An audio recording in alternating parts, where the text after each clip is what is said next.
Friends, family, fight fans, greetings and salutations. Jeffery Wilson coming to you live and direct once again from the River Center right here in downtown Davenport for Caged Aggression 31 Chain Reaction. And just like always, ladies and gentlemen, the action is packed. The fireworks are going to fly. I'm telling you what, we have, over the weekend, we're going to be seeing veterans from the LFA, Bellator, UFC. The matchups are absolutely stacked. I'm telling you, it's going to be a barn burner. We have a tremendous main event, tremendous co-main event, and we have one of the fights tonight I'm looking forward to, Frank Young versus Sean Johnson.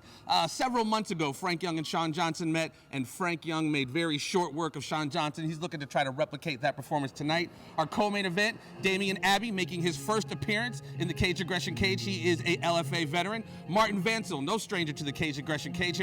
Those two are going to be swinging hammers like the heavyweights do in Caged Aggression. And in our main event, Jamie Medina, a somewhat last-minute replacement for Josh El Tigre Neal. These guys have some serious tension, and it boiled over last night during the weigh-ins, and tonight they will step into the cage to settle the score. And joining me tonight to call the action, he needs no introduction, but damn it, I'm giving him one anyway. The very first UFC lightweight champion of this world, Little Evil Jens Pulver. Jens, welcome back to the broadcast Thank booth. You very we much, got some man. scraps looking forward to tonight. Yeah, I'm excited once again. This has become our home. This has become a consistent thing. I love this. Thank you so much, Caged Aggression, for giving us this platform. I'm excited. Again, we're back. Fight times. I got goosebumps. I'm liking it, man. I can't wait. Well, like last night, like I said, the main event, Jamie Medina and Josh Neal, they got into each other's face a little bit and maybe got into each other's head a little bit. And let me ask you, how do you keep those emotions at bay so you stick to the game plan after such a heated face-off like they had last night? You know, sometimes it could be that fuel, right? Like you're going to go out there and you got to clown him, you're going to get mad, you're going to go after him, and you're going to try to take him out. It's that little fire that you need to kind of help override the nervousness that you usually have. So that's one thing. So it could be fuel, and I'm excited to see it if you can go out there and utilize it and then take it out on his opponent. Absolutely. George St. Pierre always said, you know, or even Mike Tyson, walking to the cage, they're scared. You've dreamed of this person beating you. But when you step into the cage, like you said, that switch gets flipped and it's game time. So the champ has spoken. We are ready to go. Let's throw it up to our ring announcer, Jason Vargas, to get Caged Aggression 31 Chain Reaction underway. Ladies and gentlemen, fight fans of all ages, this is the moment you've been waiting for as 7G Distributing Bud Light proudly presents Caged Aggression 31 Chain Reaction, a special two-night event hosted by the River Center. My name is Jason, your official voice from inside the Kama cage, and I'm excited to welcome you to night one. An inevitable night stemming from over a year of living outside of comfort zones. A year of growth and a year that saw the Caged Aggression family put on 11 nights of fights in just 8 months. And in that effort to give athletes a quality stage to perform on and to bring some action back for the fans, an army of people answered the call. Which brings us to this weekend, a sort of continuation of our historic 3-night event. And the massive interest it gained caused a chain reaction that we're all about to witness right here tonight. But first, we've got just a few things to remember. Our athletes and teams have worked hard for months to be here tonight, and we've got just a couple things to remember. When you're not in your seats, the River Center does ask that you wear your masks at all time, and to obviously, please respect social distancing guidelines while in lines waiting for your beverages and refreshments. Once again, the Caged Aggression family and the River Center, thanks you for helping this make a smooth weekend event go well.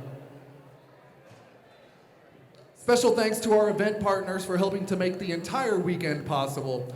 The River Center, the official home of Caged Aggression MMA, 7G Distributing Bud Light, thank them often but thank them responsibly.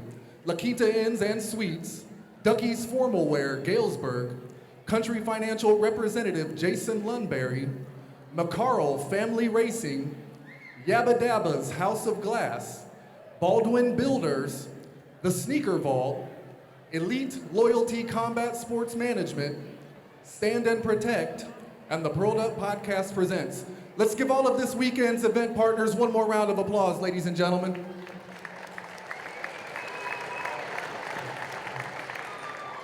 Once again, special thanks to our entire production team, Mind Print Productions, The Music Connection, and Say Uncle Photography. Much gratitude to all fighters, coaches, and teams for their tireless commitment to be here this weekend. And of course, to Caged Aggression President Mike Goodwin for being a true fan of the sport, a true professional, and for continually raising the bar for all of us. Let's give him a round of applause, ladies and gentlemen. All of tonight's bouts have been sanctioned by the Iowa Athletic Commission, Executive Director Don Chamberlain, Deputy Ben Wilson, Inspectors Zach Mickelwright, George Chamberlain, and Benji Williams. Cage side tonight are Greaseman Ty Taylor, Timekeeper Clint the Antagonist Anderson, our judges Alex Orozco, Ian Haas, and Matt White, our cage side physician for the evening, Dr. Metcalf, our card girls, the lovely Serena, Dot, and Jessica. Color commentary provided by Jason Bermas, Jeffery Wilson, and Jen's Lil Evil Pulver. And when the action begins, our referees in charge, Zach Mickelwright, and the boss, Bruce Allen. Now, if you'll please join me and rise for the playing of our national anthem.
All right, now of course we're always looking for ways to give back. Don't forget, we've got our friends from the QC Sneaker Vault out back. We've got Caged Aggression t-shirts, and the best way for you to support your fighter and to show your support for that fighter, when you head back there to the QC Sneaker Vault, tell them your fighter's name. They'll get you a t-shirt with that fighter's name printed on the back. The best way that you can help support your fighter and help give them a little piece of the pie.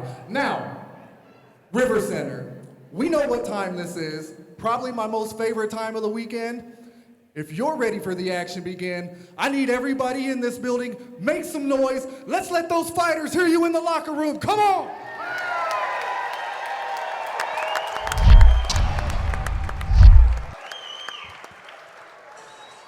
And here we go, ladies and gentlemen. Ethan Soderstrom going up against R.J. Graham to kick off Caged Aggression 31. Chain reaction, sitting here with Jason Bermas, sitting here with Little Evil Jen's Pulver, getting ready to enjoy an incredible weekend of fights. What's up, boys?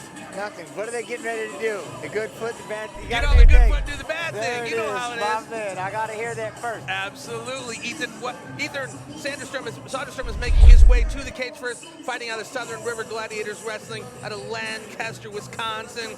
Wrestled since he was in preschool and has competed all through college.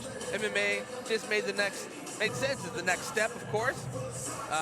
Looking for a great fight with his opponent here. Stamina, strength, and grappling.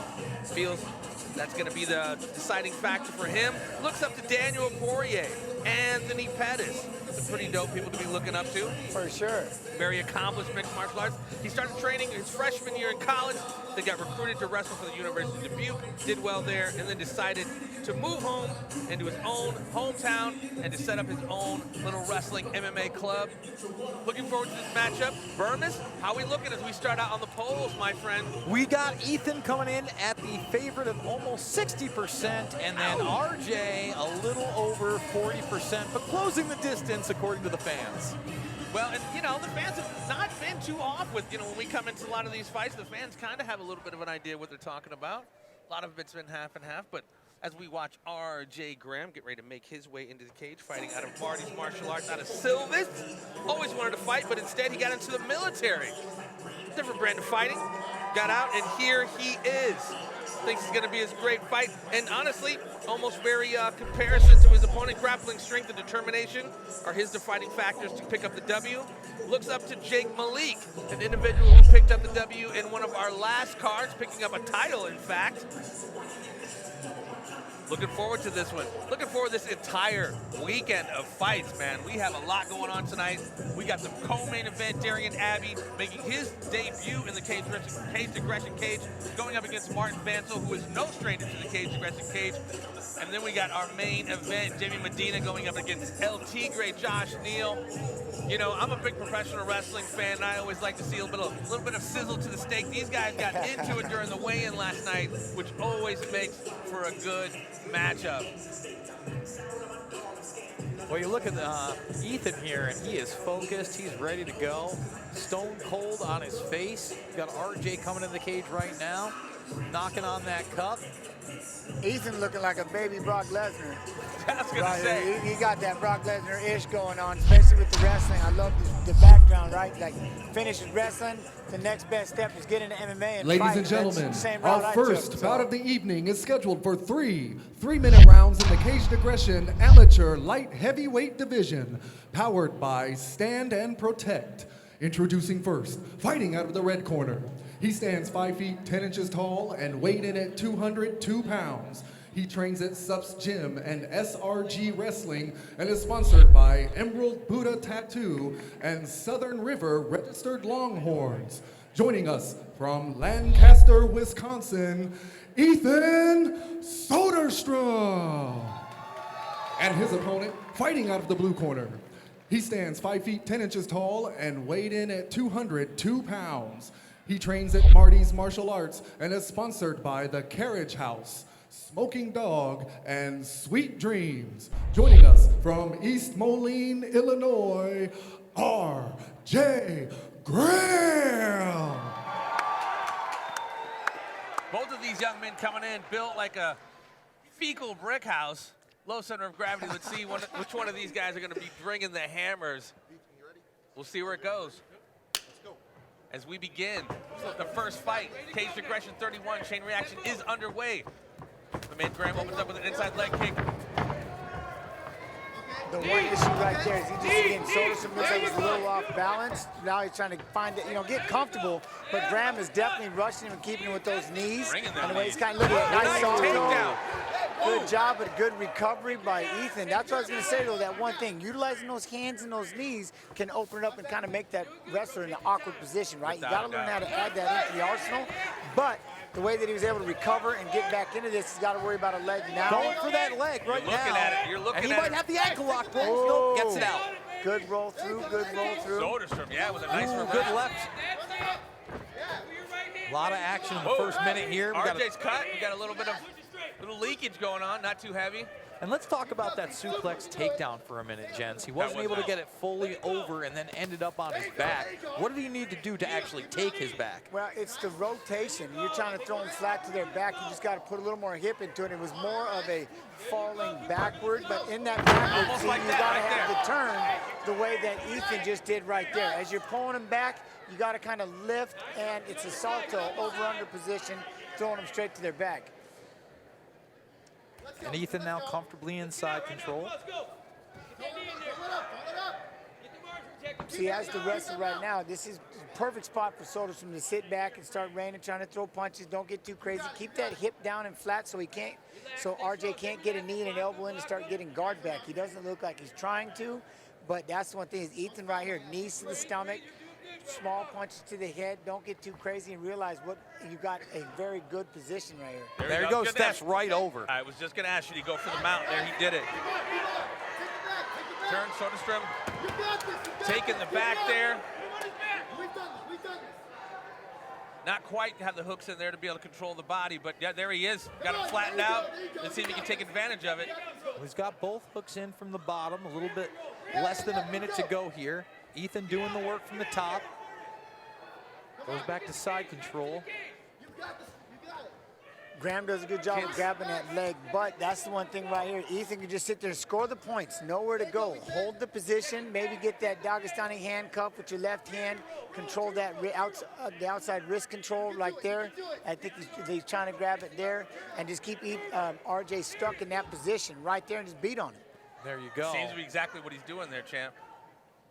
RJ not There doing you go. See, he has the wrist control, outside wrist control right there, aka the Dagestani handcuff. And now you just start hitting with that right hand, because what's RJ going to do? The hand that's got a block also has to try to post up so that he can stand up. So you got to give or take. Strong round for Ethan Soderstrom in the first round. Both came out with much energy, ready to go. Yeah, definitely Soderstrom seemed to be in command of that round right there. How's the polls numbers? They changed any bit since that first round? Only ever so slightly. Ethan picking up a little pace with 62 and change, and RJ at 37 and change. You know, this is the first amateur fight for both of these guys. Obviously, pretty heavy at 205. Probably going to have to come down to 185. Looking at this, Jens, do you feel like either of these guys may gas because of their physiques, their first fights? They came out, you know, swinging hard in that first minute. Obviously, a lot of strikes thrown by Ethan. RJ in the corner, looking like he's breathing pretty heavy. What do you say to a guy like that that's lost his first round, breathing pretty heavy, and about to go in there with a guy ready to go? Well, you got to just take a deep breath and get back in here. Try to avoid, dictate the pace. Start the circle, stick that hand out there, knowing that the wrestling is obviously Ethan's strong point. You got to punish him when he tries to take you down, so you got to hit him as he's trying to come in. You got to circle, Don't stand right in front of him, because that's what the wrestler wants. Have you right in front of him. And really, the only, big successes he had were those inside knees in the clinch in that first minute. You saw him try to go to one there, but it wasn't much of a clinch. There you go. If he keeps his chin down, he's got to keep his chin down and kind of lay into it. If he wants to keep this position here, keep the underhooks, palm on the head, throw the knees, but he's got to keep that chin down. But as you said, they definitely took a lot out of the stamina tank in that first round with all that wrestling. And now Ethan with another couple good knees. Yeah, it's always a question of the gas tank when you got these big boys in there. I know there's a lot of conversation about, the bigger you are, the more oxygen it requires to fuel those muscles. But yeah, these guys have another been big solid knee on the inside. Oh, another solid knee. Both of them exchanging up against the cage there. RJ's got my man Ethan up against the cage here. Let's see if he can capitalize on this position here. Starting out a little bit slower than that first round. And remember, in the first half of that first round, RJ did have a little bit of wrestling success, but wasn't able to get that full suplex. And then the last 2 minutes seemed to be dominated by Ethan. Ethan keeping the distance, good low leg kick. Definitely a more slower, methodical pace here as they start out here the second round. RJ leaning on him. Which saps the gas tank in and of itself from both of them.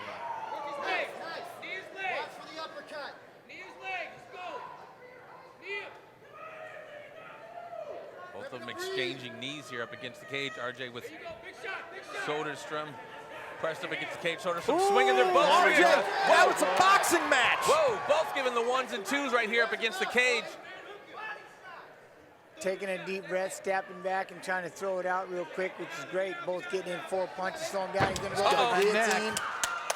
Rolls on it. Guillotine goes into the mount. Good transition. RJ leaking a little bit more. Let's see if Ethan Soderstrom can capitalize on with this mount situation.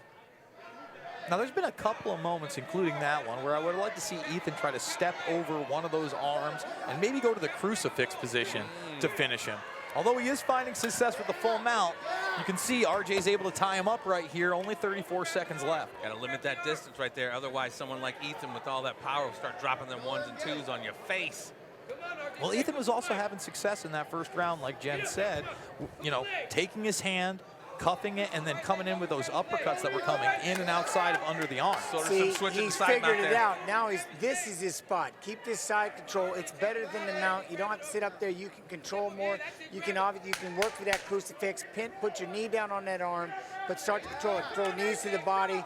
I think Ethan's realized this is more of a safe haven. There's too much going on in that mount. It's not always the best place for you when someone's grabbing, bucking, and everything else. Too tired. That side control is where he's got to be, but you got to look at how ready he is. Definitely getting tired, like you said, their first fight. He's feeling it. And when they were in that rock'em sock'em robot fight right there, you could absolutely see that, hey, when you get caught on the chin, you can't breathe. You know as well as anybody, that will work you as much as anything. You do not want to get into one of those, oh my goodness, we got to do a 20-second spat real quick. I don't want to do this. You know what I mean? That burst. You're trying to slow this thing down, control it, and ride it out. You know, you don't want to get into these melees, and that's what happened. They both, I was saying, like they had a lean-to going on. They're kind of leaning on each other a little bit, and one of them postured back and started throwing, so then they both had to do it. And here you're watching that mount again right now with Ethan, then taking the side control at the end of the round. I would have to say that RJ needs a finish here. Yeah, I was going to say, we're looking at a 2-0 round right now, or 2-0 fight with Ethan with a pretty commanding lead. I would absolutely say it's a commanding lead. We got the doctor in there checking out that cut, making sure he's going to be good to go to come out for the third. Kind of has a doctor looks a little bit Bill Gates-ish there. I don't know. Is he Gatesy? He a little Gatish? Pretty upset about. Does that mean he's getting divorced? Gatefish? Oh, he jinxed him. Break up with his girl Mel. Jinxed him. His boy Mel. I'm sorry. That is open pretty well. It is. That on definitely the right-hand side. Oh, that's a nice cut. Yeah, good job of keeping it kind of stopped. All right. Let's see if Soderstrom can capitalize on this and close this out. Like you said, Bermas, RJ needs a knockout. Well, you can see he's loading up on that right hand. Soderstrom definitely dropped underneath it. Both of them delivering knees in the clinch there. Good snap nice down. power move Good there. snap down by Ethan. Stay out there in front now and just sit there and make RJ have to carry that weight. RJ did a really good job of kind of sprawling in the first one and avoiding it right off the bat, but a really good snap down. Now he's going to try to turn in, and now you're sitting. Go back to your side control where you want to be. Definitely. This is definitely starting out to be Ethan Soderstrom's round. Well, and this is where, again, RJ needs to bring that knee to his elbow and turn in and start to get that guard back. Like he's trying to do a little bit right there, but you have to put in a little more effort. You know, that's the one thing of Ethan. Just spread those knees out, one in the hip, one in the armpit. Get nice, flat, heavy. Don't move, and just start every now and then body shots to the head, and score the points. And I haven't seen him utilize that knee to the body on that side control. He's had the moments. Yeah. Yep. Well, like you said, champ, he was finding way more success in that side control than he was the mount. You know, to me, you watch him right there. He went, you know, 2 pretty weak punches to the side. Your knee is going to do so much more damage, especially when that person's on their back. But RJ trying to make a He's coming back. comeback. He's coming back. He absolutely is. Those lefts are hurting him. He's got him up against Oh, the nice uppercut. Nice uppercut. We need to see more of those, especially in the clinch right there against the cage. Another body shot. I like what he's doing. He's got to break away. He's got to break away if he wants to get that strike. He's got about 60 seconds to do the work and finish this fight if he wants the W. Well, and like I said, if I was the coach going to this third round, you got to go after Ethan's gas tank. He doesn't have one left. He looks the part. Like I said, he looks like a young Brock Lesnar, but if you just step back, you got to mix it up. You got to burn him because you need that right now. You get him into them deep waters, like you said, regardless of how they look, man. That gas tank is the real tell of the tape. You push away, he's tired. Ethan's doing his best to try to weigh down on RJ. RJ trying to break out. Good right, another There good you right go. left. There's that rock'em sock'em you're talking about, Bermas. He's got to find a way to step out and not let Ethan grab his arms if he wants to get another couple off and maybe catch him on the chin and put him out. And that's what he's got to try to do, 3, 4, and 5 punches, because you can tell Ethan spent great fight, a lot of action, but, you know, RJ needs to push this. Yeah, there needs to be some separation. RJ's really in kind of not desperation mode, but he needs to pick up that, in order to pick up the W, he's got to knock him out. There we are, 10 seconds left. Let's see some more of The the last uppercut. couple There it is. exchanges. Another Whoa. good uppercut Nice by short RJ. right. Ooh, their heads hit too. Oh, Ethan giving it Going back. at it. Wow. Hey, not bad. Nice not bad, finish, boys, nice not finish. Bad. Reminded me a little bit of that Sugar Ray Leonard, Marvin Hagler fight. Last 10 seconds of the round just going off on each other. Good fight, though, to open up Cage Aggression 31 chain reaction. This is what we do here, and there is more to come. And again, looking at that fight, I would have to say that's going to be a solid 2 rounds to 1 Ethan Soderstrom debut. And, you know, both these guys look like they have some pretty good potential. Absolutely. Got to get that cardio up a little bit, but yeah, It'll absolutely. be a cardio issue, but once that's up, like I said, bring knowledge and teach you that in the amateur world. Like, man, I was so tired. I don't want to be that tired again, you know? I know. Yeah. And here we are watching them go back and forth in those final seconds, trying to throw the haymakers. There he was, pulled down. Yep, good snap down right there. Yeah. Stayed out in that front headlock, but then right here again, RJ staying right on top of him, deciding to mix it up. Uppercuts. Both of them have heart. It was a great fight. They finished on their shields, and you know what I mean? That was perfect. When that gas tank starts to run out, though, that's when, When folks start getting clipped with some of them haymakers. That's where you got to try to take advantage. Those kind of moments is what makes you want to get out there and jog, makes you want to get out there and train. Ethan was in prime position that if you had just a little bit more in the tank, those punches 4, 5, and 6 would have really hurt him bad. I hate to sound like a broken record here, but that's what MIletich's fighting system was all That's about. what we were 100% about it. That's why I'm repeating it. I learned from the master. Ladies and gentlemen, we go to the judges' I had a scorecard good for our coach. decision. All 3 judges scored this contest 30-27, declaring your winner by unanimous decision, Ethan Soderstrom. A little surprised the judges called the 3rd round for Ethan, but hey, well-deserved victory. Baby Brock picks up the unanimous decision. Baby Brock, I'm telling you. Struts and looks just like him. All right, come on over here, Ethan. First of all, congratulations. Very tough fought victory. Talk about how it feels coming to the hometown and walking away with the win tonight, buddy. I'd say it's pretty damn good. Tough fight with RJ. It was wonderful. It was a nice way for both of us to start our careers, man. Yeah, so I know anything that shocked you during that fight, it looked like there were a couple times he was close to going, but anything that came up as a surprise? Yeah, I mean, RJ was a tough son of a gun. I mean, you know, there was a couple times it looked like he wavered, but he pulled himself together. That was shocking. I don't know, I got to work on my cardio. That was a shock. Well, you started the night with a win. What's next? I'm going to keep grinding. I'm going to go back to my wrestling club and coach all my wrestlers. Get them a little further than I've gone. And, I don't know, go back to grinding, I guess. Anyone you want to thank before we let you get to the celebration? My family for sure. My corner guys. Way to keep learning with me in there. It's been a fun ride, and I can't wait to keep going with you. My wrestling families, my wrestlers, my gym go. All of them have been super supportive, and I'd say about as pumped about it as I have been. So thanks you guys for all the support and all my hometown guys, Lancaster. Well, Ethan, I know we're definitely looking forward to seeing how you build on this. Congratulations once more on your win. Let's hear it one more time, River Center, for your winner tonight, Ethan Soderstrom.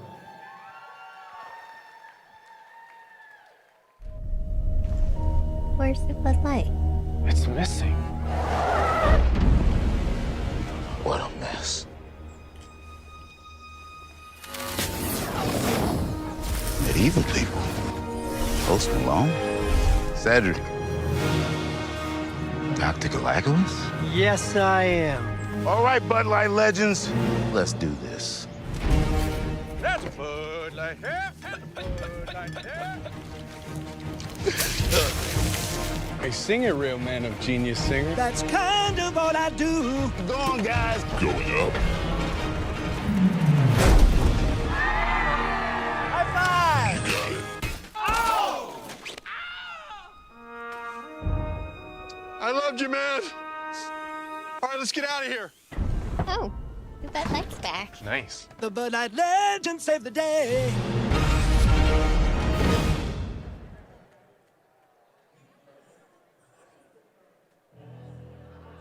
Fight fight number 2 as we begin this incredible weekend chain reaction. Cage aggression number 31, KY.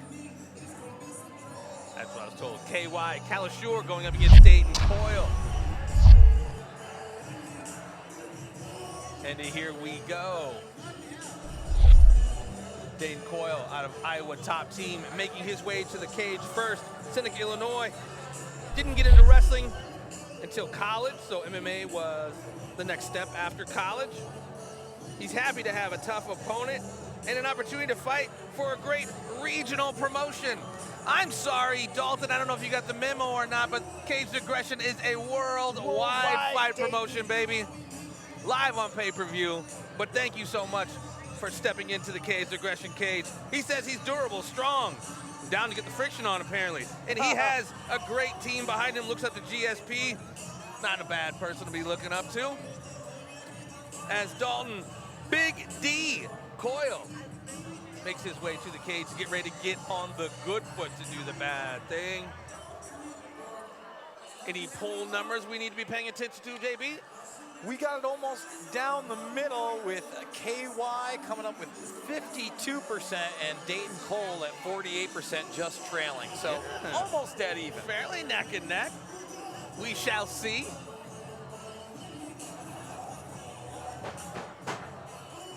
Pretty psyched. Big D. Big D has entered the cage, making his round.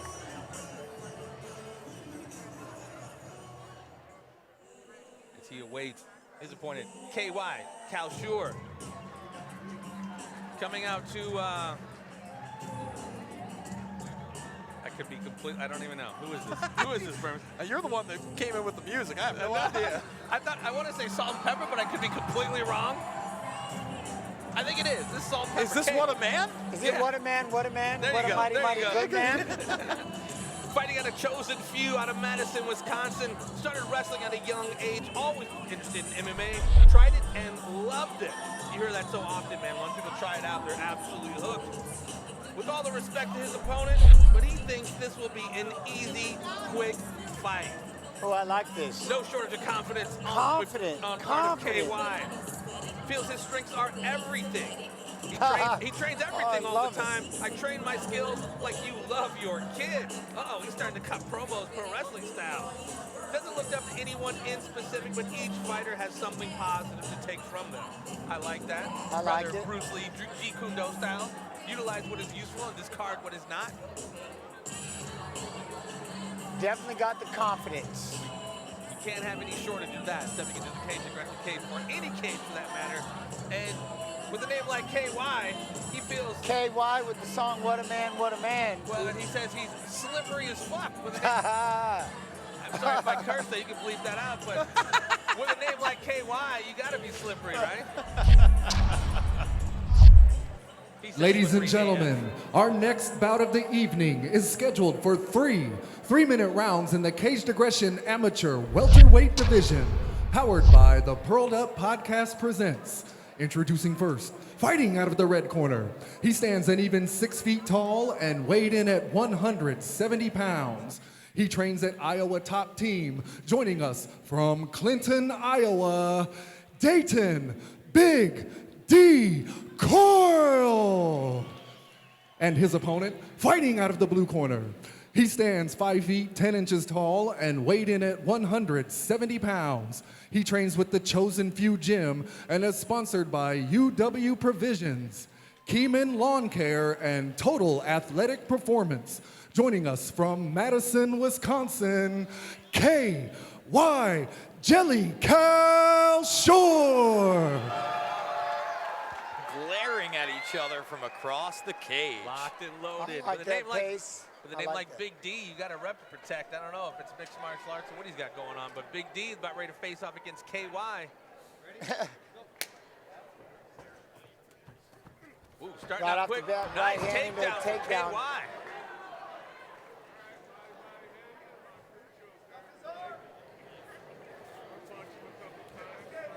Big D coming out with that big swing and a miss. KY taking advantage of it. They definitely just tried to explode there and turn it around. Nice mount. He's doing a good job keeping his control. KY, that is. Of course.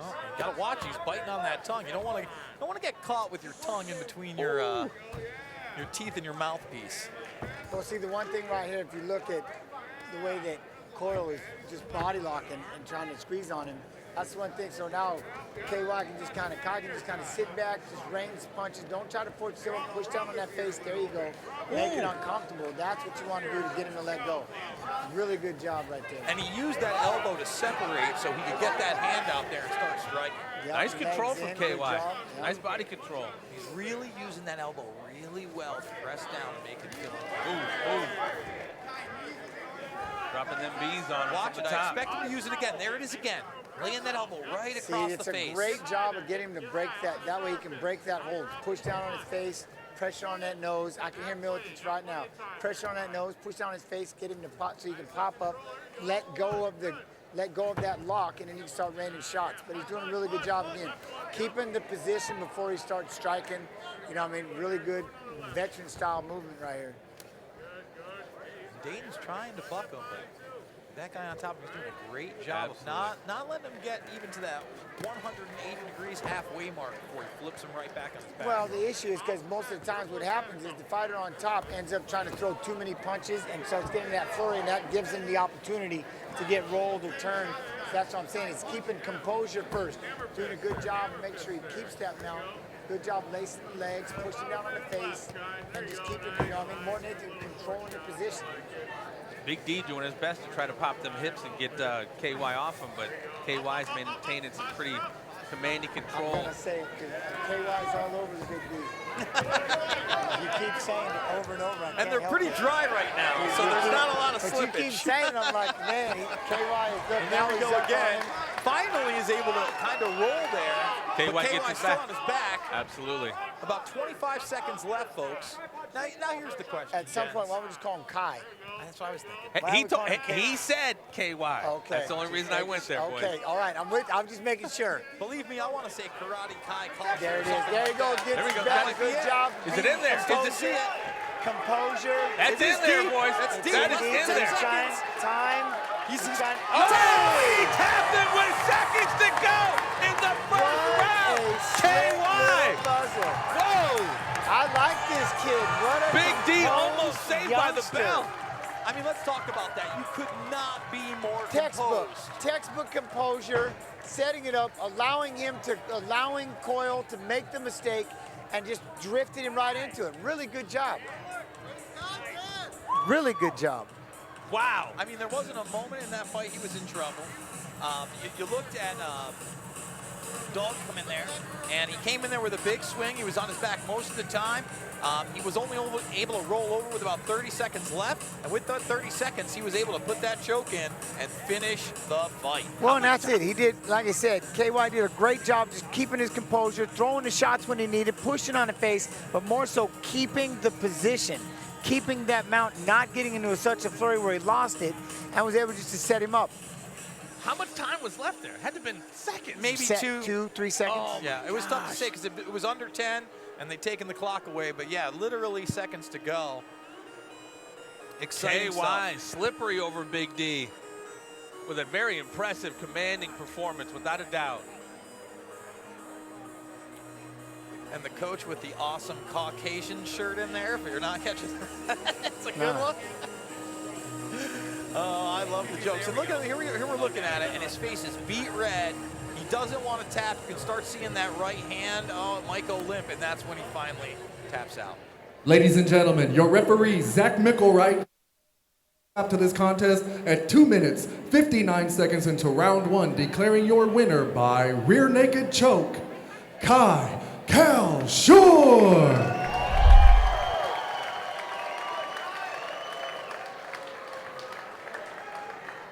Come on over here, KY Jelly.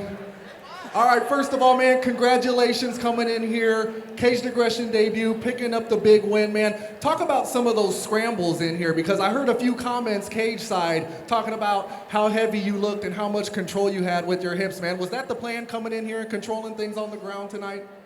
No, not at all. I was actually planning on standing up with him, but he came in right away hard. Just obviously just changed levels right away, took him down. and I was kind of cramping up a little bit, so I kind of didn't really want to keep it going any longer, but win's a win, I guess. We're good. Well, it is a win. Came in and got a big one in an impressive fashion. What's up next? Celebrations, anything like that? I'm sure there's some fans out there that want to know, Kai. Oh yeah, we're partying tonight big time. Next fight, probably chosen for you, September 25th. Pretty sure we're having a card. So yeah, that's the plan for the future. All right, well, is there anyone you want to thank before I let you get to the celebration? Yeah, actually, I'd like to have a shout out. This fight's dedicated to my grandpa. He died around this time last year. I've got the tattoo, but and also kind of wanted to give some recognition to people who I don't think get enough of it.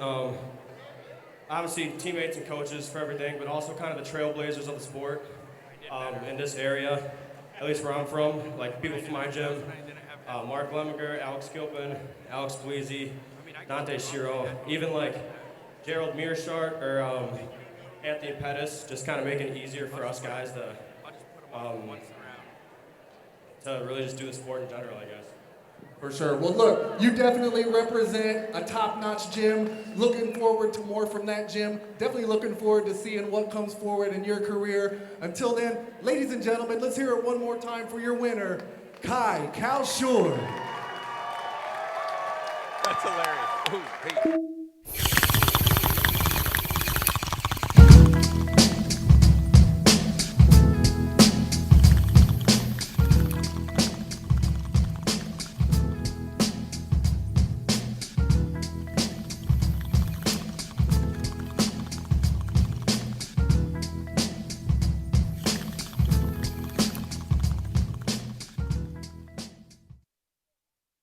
Smoke weed every day. Take it. Pack it. Come along. Taking hits from the as we await Dylan Wiley, Bryn, Heathcock.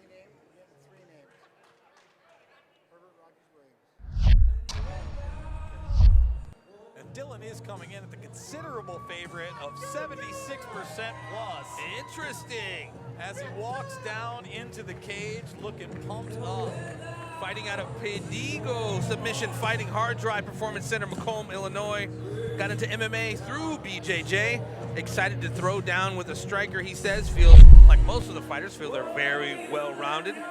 Has mad respect for anybody who steps into the cage. And this is his first cut to 135. Champ, what's that like? Yeah, that first time, it just depends, again, the hydration. How much did he have getting it back? And that's, how hard was the cut, but more so the hydration, the refuel, how much do you feel like? We always think we feel better because we're not starving like we were the day before, but really, what does that do when it comes to performance? Are we 60% healthy, 75? You know what I mean? That's kind of the one thing that you'll have to find, but we'll see that first time, especially when you start getting it figured out, it gets easier and easier, but that first one, that'll be kind of the play. If it's a really hard wrestling match or something like that, see if that comes in. He doesn't look sucked up, in the face or anything like that. No, he looks good. Not too drawn or anything like that.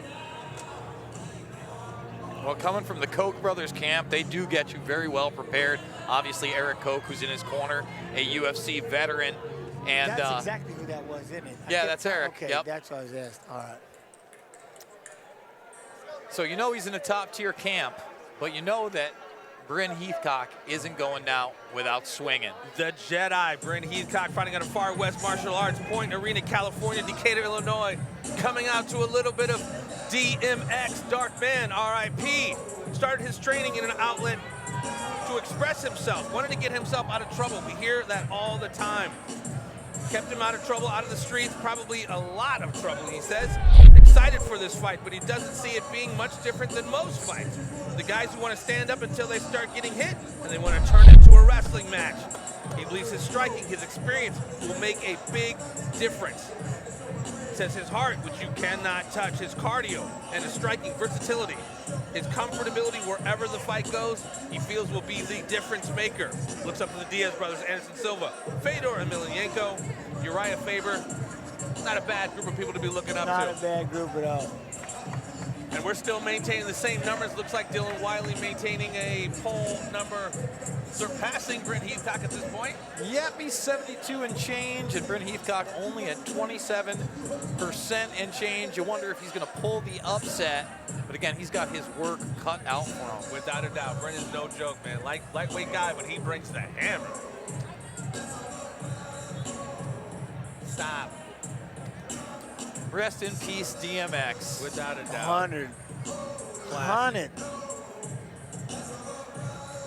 As we are getting ready to kick off the third fight of the evening. Do not go away. Stay locked and loaded because there is so much more, including our co-main Darian Abbey going up against Martin Vancil, as well as our main event of the evening.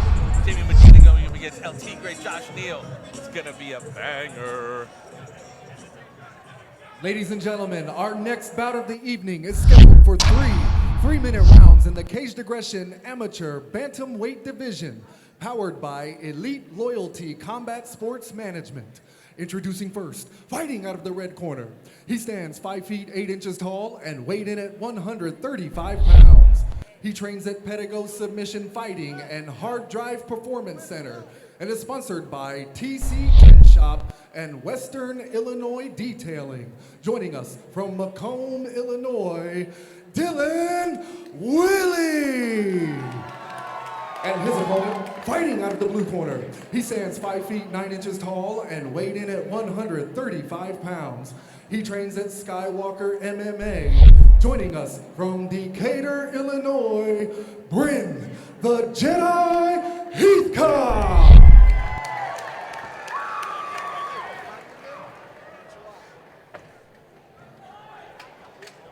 Dylan Wiley getting ready to face off against the Jedi. Ready? Go. Touching up in the middle of the cage. Here we go. Do not blink, ladies and gentlemen. Nice inside body shot from Dylan Wiley.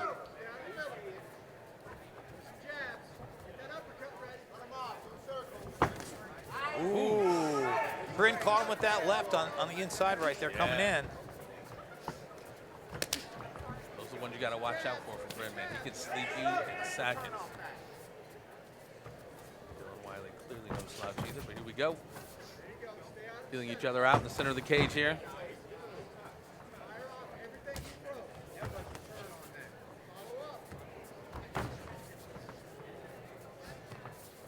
Heathcock doing a good job with his footwork, staying on the inside, but really moving around. Both of them seem to be definitely light on their feet here as we start this first round out. Yeah, I like the circling. It's definitely, again, opens things up. Well, Dylan's stance just looks slightly more stiff, whereas, you know, Bryn is really moving those feet, just got out of the way of that one. I like that feint. Switching stance on him, too. Well, that's the one thing I noticed is Bryn switching his stance up a little bit and stuff like that. I like the circling, coming in with that jab, and then getting out, and that's the one thing. It's making Dylan look slow because he's popping in, throwing a shot, then he's gone. Right. That's what Dylan won't be able to react. And that's the one thing. He's trying to check that calf kick a little bit, which is the right thing to do. So I can't tell. I mean, I'm assuming, you know, that he's trying to figure out how to time Bryn coming in. Yeah. And I like how Bryn just changed directions there. Instead of just going around to the right, now he's circling to the left, swapping it out a little bit, coming in, getting out. Yes. Predictably unpredictable. Just over a minute left in the round. Still anybody's round. Absolutely. And Bryn doing a good job of like hitting and not being there for the counter. See, he's doing a good job of gauging as he is coming in with the double jabs, right hand or whatever, to see Dylan try to drop that level and shoot that takedown, but he's kind of just testing it. And he's not getting in deep enough, so Bryn's able to follow it off and get back out. Nice left there from Dylan. Good short left.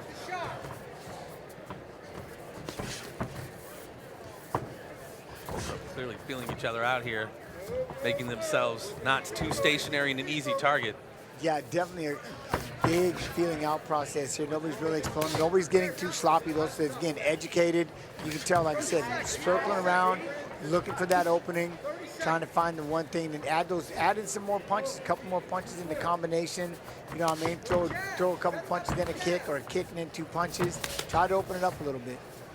10 seconds. Who wants this round? It could be anybody's right now. Tough one to score, is it not? This first one here? I would hit 2 be continued to round 2. Yeah. Wouldn't that be great if that's what you scored? Oh, good job again. Letting it go. You know, if I had to judge it, I'd probably eke it out for Heathcock. He was the aggressor, even though he was on the outside. I would say so. He had a few better feints. You know, that opening body kick from Dylan Wiley was nice. That was a very, I'd say that was his most solid shot. You know, he was able to catch Heathcock a couple times coming in with a straight left. But he's doing a really good job of circling, getting in and out, and we haven't seen a lot of clinch work. Let's see if it goes to the ground, or it's even thought about going to the ground in this next round. Well, and it's, you know, what were the judges looking at? That first opening kick, Bren's, you know, kind of ring generalship, hitting and not being hit, getting out. Like, who knows what they were looking at to score that first round. And, you know, we're watching some of the replay right here, and you can really see Heathcock moving very quickly around that cage, left to right, right to left, into the middle, outside again. So let's see where we go from here. Maybe it's only going to take one, fellas. With Bren, I've seen it. It could be easily night-night time in just a split second with Bren Heathcock. Fluff that pillow, son. Ready? Here we go, round 2. Touching gloves in the center of the cage. We get on the good foot, do the back end, open up round 2. Bren's still light on his feet here, moving around. Nice outside leg kick from Bren there.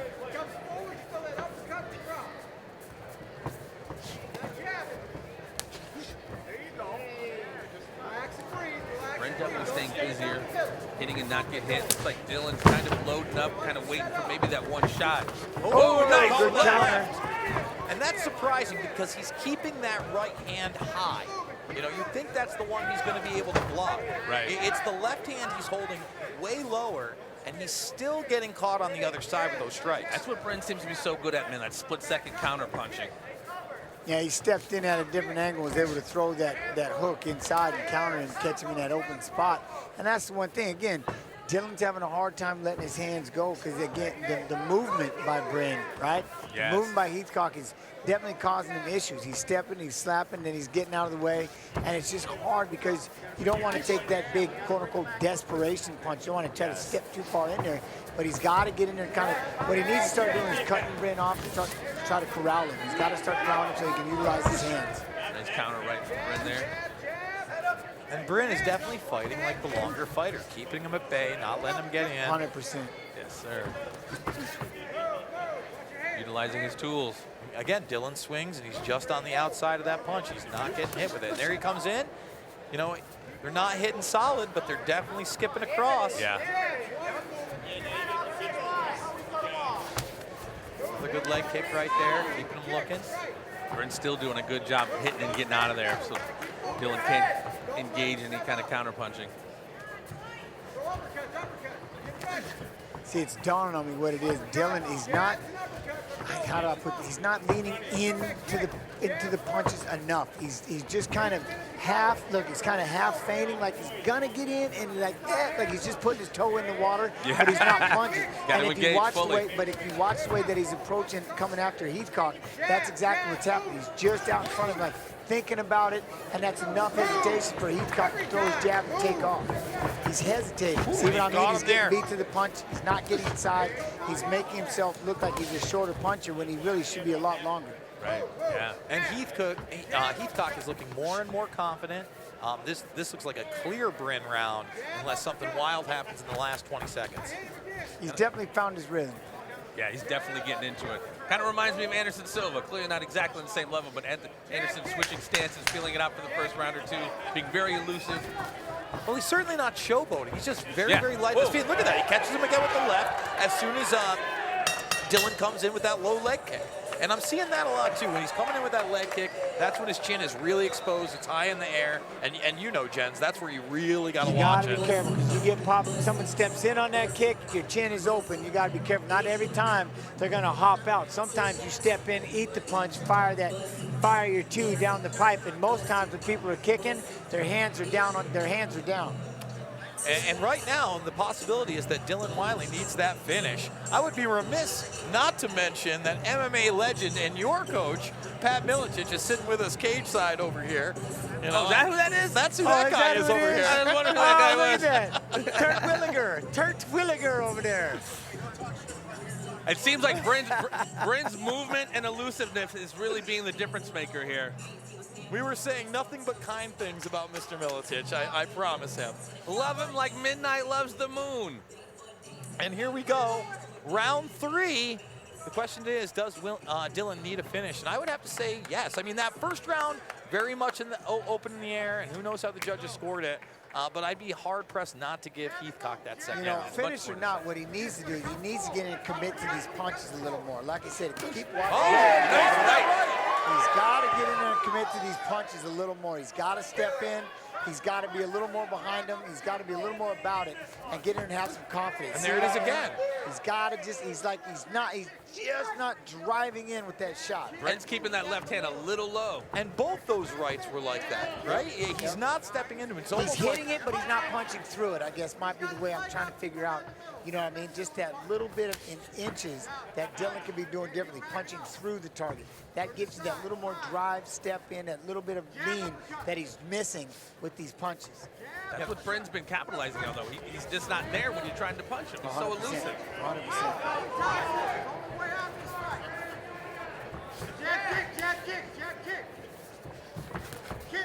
Bryn's doing a great job of just keeping him guessing, switching stances, moving around, being a very elusive target. It's got to be tough to land on something like that. Side leg kick from Heathcock. Now Heathcock taking the middle of the cage, still moving very well. Absolutely. Not circling the way he was, kind of standing right there.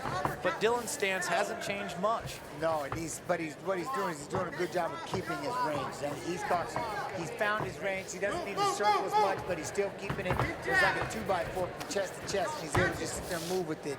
He knows his range. He's able to find it. See, he stepped in on the kick that time to throw the jab. And landed once more. Looking very impressive. Further opened up that nose of Dylan Wiley. Oh, head kick, just misses. A little over a minute left in this fight, folks.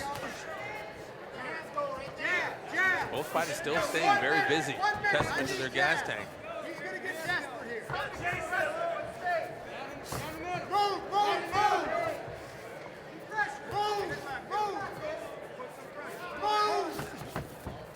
Nice job. Bryn's just moving, just moving. My goodness. He's on his bike in a good way, not running, but strategically picking his shots. See, Dylan just won't let the hands go. He's one kick at a time, no hands, half ideas with those punches. And of course, Heathcock's able to stick, hit him with the hook, move off to the side, land that jab. He's all over, 1-2 coming in. He's in a flow. It's hard to beat him right now. Absolutely. He does look ultra smooth out there. All it takes is a one-hitter quitter, though. We've seen it happen. Very fluid. Ooh, nice right hand. Dylan. Ooh, banging in the middle of the cage. Here they go. Caught Dylan again with that right, that last My man dropped a steak on the floor and said, right here, 10 seconds, let's go. What an end to that third and final round. Fun fight, very, very Absolutely. Fun. Very good fight. What's up? What'd you think of that fight, Mr. MIletich here? Let me give you my headset. Well, you gotta love a fight where both fighters decide at the end that they're gonna have the defense of the Washington Generals against the Harlem Globetrotters. Good fight, though, man. Good fight. Always good to get Pat in on the action. Love having him cage side. Love having so many people who have been so influential in all of mixed martial arts in such a small area. You know, former champions, coaches of champions. I mean, Jens, what's it like to be part of an MMA dynasty? I mean, you guys are the guys that truly took the torch from the Gracies. Everybody looked at them like they were mixed martial arts. And then all of a sudden, MIletich Fighting Systems is dominating everywhere. I mean, that's got to feel great. Somebody had to do it. It was a good thing. It was well worth the train trip to come out here from Seattle, Washington for 2.5 days to be in this camp. Yeah, it was 100%. No, it's a lot of fun. Like I said, I'm proud to be part of a historical team. You know, MFS is you know, it's like I said, it's one of those things that at the time, the training, work hard, train hard, work hard, train hard, skills can be adjusted, but you're always ready to go till the last minute. And it's, you know, it was a lot of fun, and it's really cool to have that legacy, you know, when it's all said and done. Most fighters, when you're still in the game and you don't really think about it. But right now, when it's over, yeah, it's really cool. Iron definitely sharpened iron in what I consider the New York Yankees of MMA, the Miletich fighting system. Heathcock confident he got the judge's decision. I'd have to side with him. Can't At least disagree 2 with rounds him. to 1. Absolutely. We'll see. Ladies and gentlemen, we go to your judges' scorecard for our decision. All 3 judges scored this contest 29-28, declaring your winner by unanimous decision, Bryn Heathcock. Yeah! Let's go! Hey, hats off, brother. All right, come on over here, Bryn. Here we are with your winner tonight, Bryn the Jedi Heathcock. Bryn, always an entertaining night when you come out here, man. Talk about how it feels walking away with this big win for you tonight. Man, this is a real big one. If anybody's been keeping track, this is 3 in a row, 4 of my last 5, 2 different weight classes. I ain't making the calls, but I'm asking Mike Goodwin if I'm coming for one of them belts. So it feels good, though. A lot of stuff leading up to this fight, from finding a ride the day of for weigh-ins because other people wasn't able to come through. Shout out to my corner, taking me up an hour and a half on notice. And shout out to the co-main, Marty Vancil, his wife, for getting me here the rest of the way. Shout out to God, we all know that. Well, Bryn, you mentioned jumping up and down in weight classes. This one a little bit closer to your natural weight class. Look, we got some of your handiwork up on the screen for you, if you don't mind turning around. Why don't you walk us through the last closing moments of that last round and tell us what was going on there? Man, I knew we're 10 seconds left. He gets a takedown, I don't think that changes the round. So I knew in my head, there ain't a whole lot of people that want to get in here and throw hands with me because I'm not giving you massages when I'm hitting you with these. So he was game down there at the end, so I knew I could open up and not worry about it. Now, that's something that not too many people are willing to do with Bryn Heathcock. Did that surprise you? Yeah, like I said, I thought he was going to be trying to shoot for the takedown a lot more than he did. My hat's off to him. He's a tough guy, man. Like I said, hats off to him because he stood in there like a warrior, and we got after it. So. Well, Bryn, let us know what's next, and we'll let you get to the celebration. I think I might have a title shot for another promotion next month. But as I said, regardless of that, 3 in a row here, 2 different weight classes, finishes, convincing wins. Crowd ain't making the calls, but I think I deserve a title shot.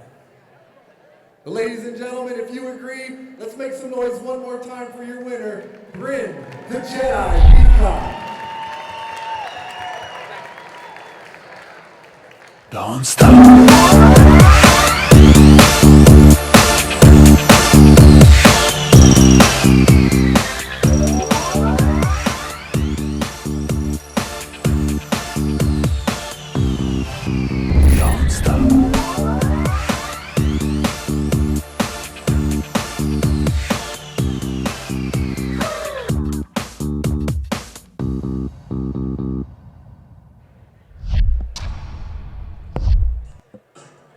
Impressive W picked up by Bryn Heathcock.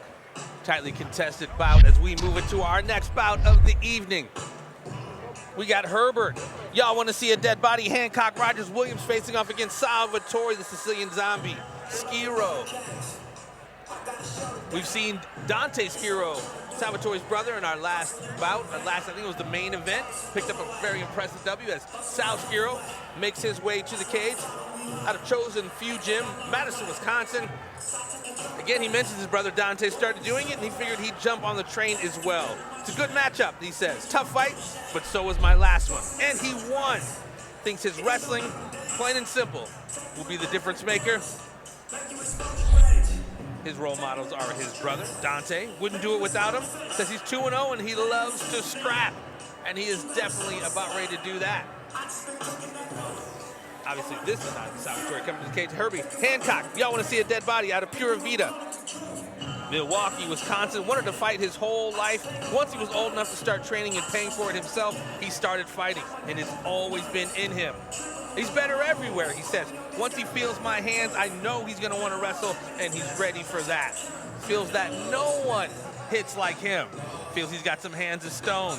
Puts God first and only in his life. His first fight, his coaches bet him $250 that he couldn't knock this guy's teeth out.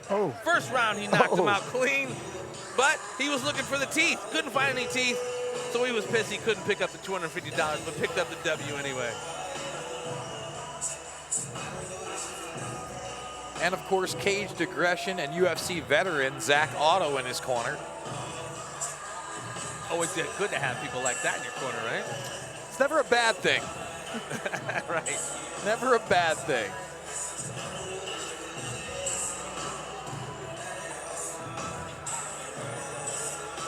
I dig the nickname. Y'all want to see a dead body, of course. I know, right? That's of course, savage. from Boys in the Hood. Really? That's where it's from, yeah. No. That's Stand By Me. That's right, son. Y'all want to see a dead body? And they're both of them. They're both of them. Absolutely, absolutely. Boys in the Hood. All right, then there might be Menace to Society as well. Everybody wants to see a dead body. When Jake Paul knocked out that basketball player, the internet won that night because it was all about you want to see a dead body, and they had the three guys, Chris, Doughboy, and I forget who else was there when they were kids from Boys in the Hood. It could be from Stand By Me as well. I do remember that. Oh, it's definitely Stand By Me. Yeah, it's definitely Stand By Me. They went on a trip. Oh, dude. That was the whole premise of the movie. Hell yeah, dude. Man, I tried to get my nieces to watch that, and the magic was gone. I couldn't believe it. Castle Rock, baby. I from love that Castle film. Rock. Yeah, that's a classic. But here we are, Salvatore, the Sicilian zombie, Skiro. Like I said a moment ago, his brother has pretty much helped him out in his career. Strong wrestling background, strong pedigree. And his brother's fight was extremely exciting during the triple event last year. Absolutely. Right, I'm liking this gym. This is when we just watched that K.Y. Kalishore. Yep. K.Y. You know what I mean? Slippery Did the fight, K.Y. Seeing him, yeah. I had to say it. I mean, I couldn't help it. Y'all was setting me up on that one. Hey, no, he made sure I said it was K.Y. instead of Kai. So. Y'all set me up on that. But this way, the Big D and the K.Y. I was going to say, yeah, we got to go there. You got Big D fighting K.Y. Come on. I couldn't help it. We're going Spice Channel here tonight. You know what I mean? I had to. Is that even on the air still? No, I doubt it. You got the internet, bro. You got the internet. We're going to get one of those later. Dang it, Jens. Sicilian zombie getting ready to step into the cage to face off against, y'all want to see a dead body? Herbie Hancock, Roger Williams. It's about to go down. Yes. Ladies and gentlemen, our next bout of the evening is scheduled for three-minute rounds in the Caged Aggression Amateur Welterweight Division, powered by Baldwin Builders. Introducing first, fighting out of the red corner. He stands 5 feet 11 inches tall and weighed in at 172 pounds. He trains at Pura Vida, BJJ, and MMA, and is sponsored by the Monster Lab. Joining us from Milwaukee, Wisconsin, Herbert. Y'all want to see a dead body? Rogers Williams. And his opponent, fighting out of the blue corner. He stands 5 feet 11 inches tall and weighed in at 170 pounds. He trains at the Chosen Few Gym. Joining us from Madison, Wisconsin, the Sicilian zombie, Salvatore Skiro.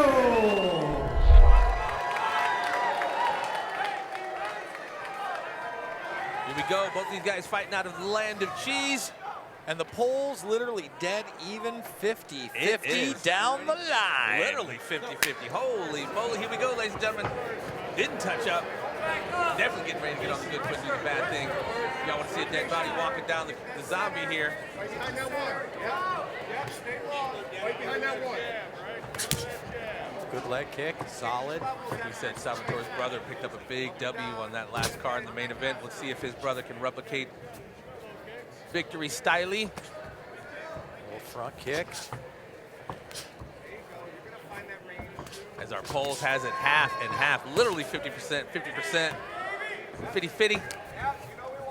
Shot from too far out right there. He's gonna have to try. He's gonna have to get in closer if he wants to get the dead body. About to find out if this is Castle Rock or not, or Crenshaw, whichever way we used to frame the dead body. I just like the way he's popping that jab nice out right. there, but then a good right hand by Skiro to come back after. You got little too confident with that jab. Stick back and stick it like he was doing. Utilize that range. Good kick. 1, 2, 3, liver kick. Nice job. There you go. Changing levels, upstairs, downstairs, straight shots. Switching it up. Good leg kick there as well. Now he's adding in the feint, starting to really put it together. Sicilian Zombie doing a good Good job. body kick there. Switching stancing as well. Absolutely nice body to the midsection of Herbert Hancock. See if he can rock it. Behind that one. Dated myself there, but that's all right. You had the 8 tracks, didn't you, Jeff? I did have some 8 tracks. I bet you did. Jacked them from my daddy's stash. Oblique kick there from Herbert. About 60 seconds left, and it really could be anybody's round right now. Definitely still here feeling each other out here in this first round. Nice kick again. He's really picking on that lead leg of Skiro.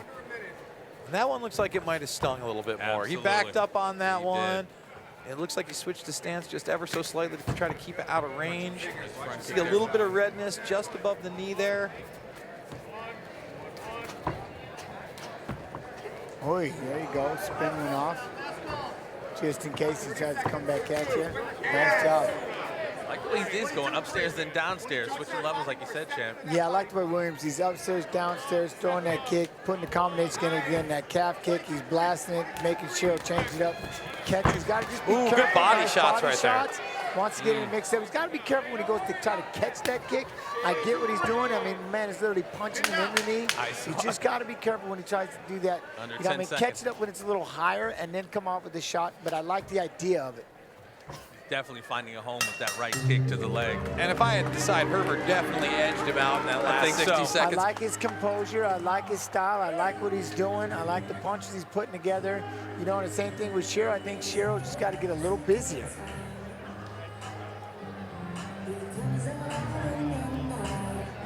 Skiro really the only one to shoot there unsuccessfully. He hadn't really set much up.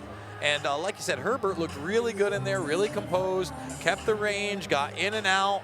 I was impressed with that first round. And he's putting the combinations together and throwing a kick, or he'll throw the kick, he'll put the hands together, but he's constantly going. He's attacking that lead leg, getting that, you know, popping it just underneath the knee right there and stuff, the way he's just kind of laying that foot out there. Then he's attacking the calf.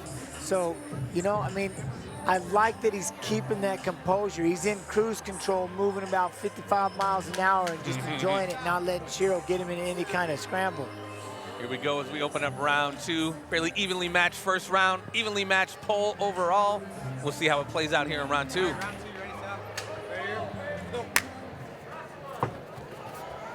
Right back out to the center. I like Yes, how he sir. does that. Williams just runs right out there and let's do this. There's that kick, again, that calf kick. Finding success with it. If it ain't broke, don't break it. Another one again. See that, just when he reaches like that, that Skiro's needs to catch up on that. As soon as he throws that kick, if Williams is gonna reach his hands down like that, where the 2 punches after, bait that kick and fire that shot. Fire that straight, that's the idea. It was tough to see how that left hand came across on Herbert's face from this angle. It looked like it caught him slightly. He's backing him up a little bit. Skiro looking slightly more offensive this round. Absolutely starting to walk him down a little bit. There it is again with that left. Short left. Now I'm seeing Herbert, you know, hold those hands a little bit higher. Be on the defense. Yeah, takes a little sting from one of those I like shots. that body shot, though. I I like that it. straight right to the belly hole. He's doing a Ooh, good one. nice left jab. Good one, too. Herbert's doing a good job of going low and then going high like he did in that first round. Another leg kick here. There you Sticking to go. what's working here. Nope. Ooh, nice. Good Right lead hook. hook by Skiro. we go. Starting to get a little busy here in the second round. Got him Skiro up with against Williams up the against the cage. Yeah, absolutely. Good job of peeling the hands off. Nice knee, nice body. Skiro's trying to do everything he can to get this fight down, but he's doing a good job of crossing the face. Definitely nice defense from Williams. Get that leg down. Now he's gonna try to look for the, good job, good takedown. I can't believe I thought Williams was gonna be able to transition and shift that over and get out underneath and create a scramble, but Skiro did a good job of getting heavy fast. Isolating that leg there. Trying to take side control. Not able to really do it. Let's see if the Sicilian zombie can take advantage of this position with this takedown here. Good job of pushing a little bit. He's got to push away a little more. Be careful getting up. There we go. Nice job, Williams guys. back up to his feet. As they square off in sort of the center of the cage here. Skiro definitely making the case for this round, which could split it up right now. Without a doubt. That takedown's probably going to be a huge difference maker. And you know what I found the oddest part about that was Skiro, the way that when he wanted to get the takedown, you see how he aggressively got him, pushed him back, pushed Williams against the fence and got that takedown. So it's kind of curious, you know, he's out here playing. This is more Williams' realm right now. He's dominating with the stand-up and beating him. So it's wondering, did he tire himself out? He needs to get another takedown. And he's definitely dominating the stand-up when he's walking Skiro down. When he's the aggressor, just like that. There it is. Nice big left. Yep, it's that third punch. It's that second and third punch. The punches in bunches, finishing with the kick, not one at a time, which again, Skiro is throwing one punch at a time. See, he sets it up, finishes with the nice shot. Oi. I like to see Williams stay at it, man. Anytime you get successful in the offensive, When it's he like he gets won the Super aggressive, Bowl. when he gets aggressive, He it's like working. stops and kind of showboats a little bit instead of staying on him. Yeah. Tough round to score, but you know, he definitely took that last round, got the more effective strikes in, but was taken down. You had Skiro on top for about 30, 40 seconds. Wasn't able to do much with it. That's the problem. When you see a takedown like that, Jens, you know, you work for it, you get him on into side control, but you're really not getting much offense off. And you know, we have these short rounds. Is that enough to get the thing Skiro is, like the new round? rules, they're actually starting to focus on that more. If you take someone down into their guard, they need to stop scoring those things like knockdowns. You got to score like you would in a jiu-jitsu match. You got to pass. You got to pass the guard, get out to the side, and stuff like that. And that's the one thing, these takedowns where they just fall into the guard, that's nothing. That's just another level of fighting, ring generalship at best, and people are starting to pay attention, they're starting to talk about it more. I could be pulling Nat Poop out of Pepper here, but I would definitely want to keep an eye on Herbert's endurance here. It seemed like he might have slowed down at that last round that we shall see. You had me at Nat Poop, literally. Out of Pepper, too. Yo, I'm just on Nat Poop. There's that calf kick again. That's the one thing. Good job. Look, aggressive jab. Right counter right over the top of that jab, and that's what you have to be careful. When you're out there, you're throwing that jab, and he's firing his two. That is a bad trade. Like Nice Skiro's body picking shot. up the pace here in this third round. Going for that guillotine. Not quite under, right in front of us here in front of the broadcast booth. Williams pushing Skiro up against the cage. Skiro switching stance here. Got Williams up against the cage now. Keeping that underhook. Now is the time he can push the head down at this point. Now he's got to pick it back up because where he's at on the body. I'd like to see them create a little more distance, man. Skiro was finding a home with some of them hands there. Nice takedown once again. Nice takedown. And steps over. Right in the mouth. These are the difference makers here. This literally could be the decision maker of the fight with 2 minutes to go. A very competitive fight between Skiro and Herbert Rogers Williams. He's trying to figure out, he's got to pick a side, pick a leg, and try to get his guard back. He's got to push on that thing, shrimp out, shrimp on that foot, get one, and come back and get the other side. He's got to figure out what he's going to do. Isolating that hand. Ooh, he's about to. He's got to get under one leg. He's got to get under a leg. He's trying to crawl out the back door, but that's just going to get him stuck. You got to bump, bump, bump, bump. Skiro on the other side is doing the right thing, staying heavy, one punch at a time. Don't over punch and lose your position. But you stay on point like icicles, Jason Bermas. I do believe that takedown will be the difference maker here in this third round. Well, especially if he's not able to get up on his feet, right? Skiro right now doing a great job of just Going suffocating. for an arm triangle. Possible. Got the arm over there. Does he got it? Slipped. He's working pushing for it. Yeah. His spot. I don't know if he needs to switch. There he goes. He's moving his body across to the left where he needs to be, or to the right, rather. He's looking for it here. I don't know if he's going to get the angle. He's trying to create the space a little bit, get that neck, free up that neck a little bit. We've seen here at Cage Aggression where they have There he comes a little bit. Now he's got to push on that knee and get his guard back. There you go. Now, Skiro, you got to make sure you go from there. Keep those body shots. There you go. Stay out in front. 35 Good seconds job, left. Guys. Good job. Ooh. And there he's got the choke. Nope, not locked in. Now it's a little bit more locked in. Can't get that arm on the floor. What was Darce Anaconda? What is that, champ? Is that a Darson there, and I think Conda on the other side, but I think he's Darson. 20 seconds left in the fight. Doing a great job of taking advantage of that takedown. Like you said, Bermas, this will probably be the difference maker. Now he's got that Dagestani handcuff and firing the left. He's got the arm stuck. He's in trouble. Has him stuck. He's in a lot of trouble. Had to eat a lot of shots. A little whack-a-mole going there. He can't get that one hand free when he grabs the wrist. Wow, he made a statement in the third round, but was it enough? It's a good question. Was it big enough? Was it well, don't start with that 10-8 stuff, but I'm hoping not in the 10-8s. 2 rounds to 1, you know.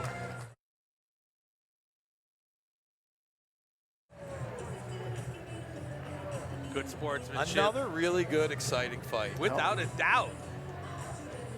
We've had nothing but distance fights so far, gentlemen. We had one finish, KY. That's right. You KY are with the mount. The slippery one over the Big D.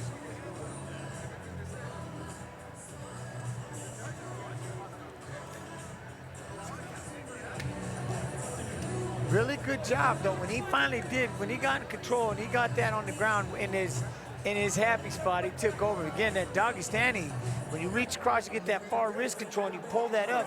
The problem is you have to make a choice. You either have to block or you gotta post.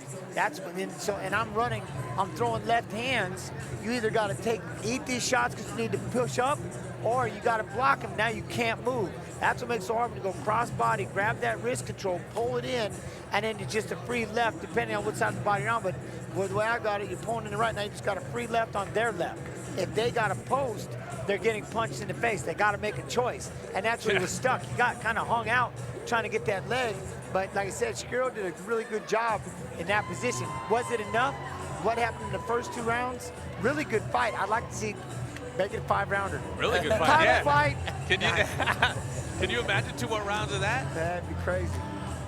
The Sicilian Zombie was definitely getting into his groove there in that 3rd round, and I think that second takedown is the difference maker. Really and how the busy combos, he was. though. I really like the combos. I like the stand-up of Williams. He did a great job putting the punches together, and it was just, again, the ground being the deciding factor in that last round.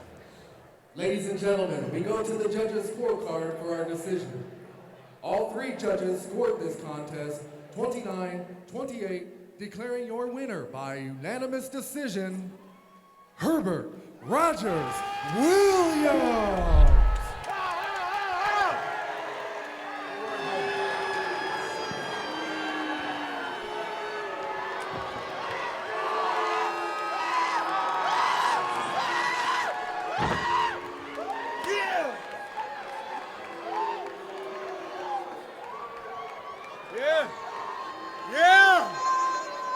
We got some excitement over here, guys. People running around.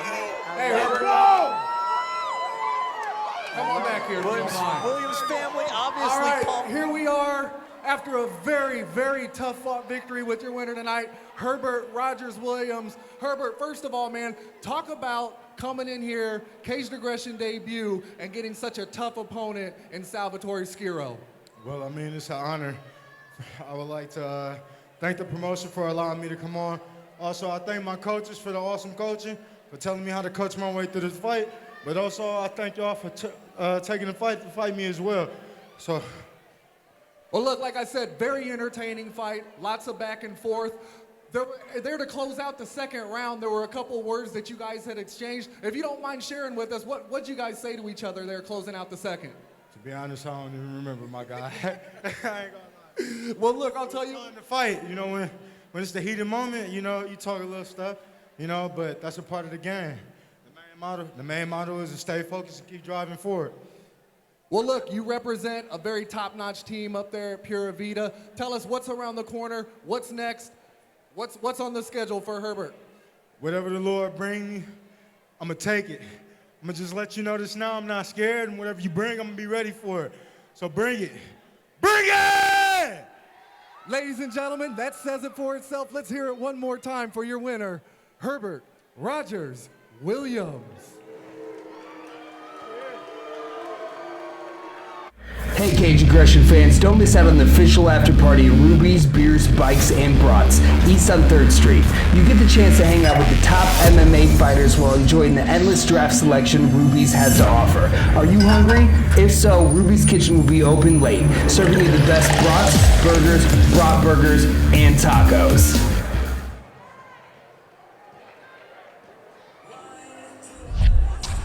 I don't know, boys.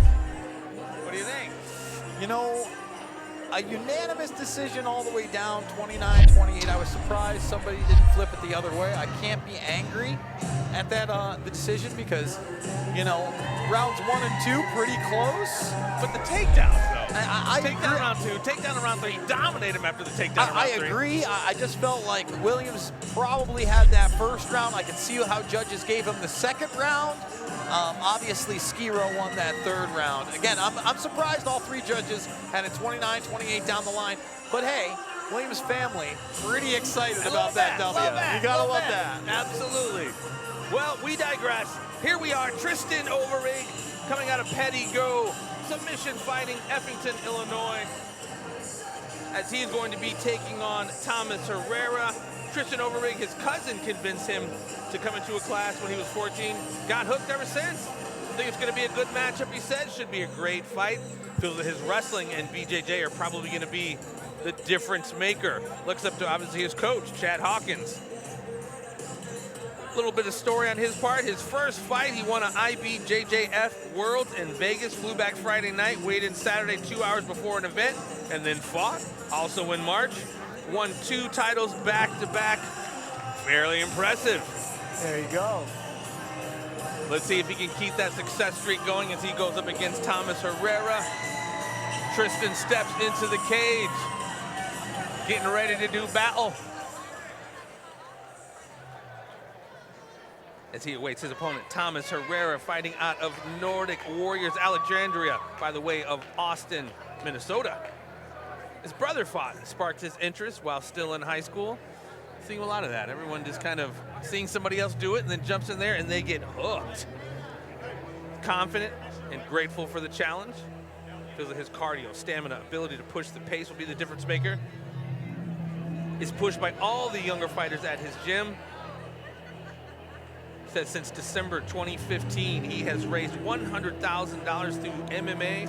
All winning sponsorships, ticket sales, winnings, etc. has been donated to various nonprofits. Kudos to him.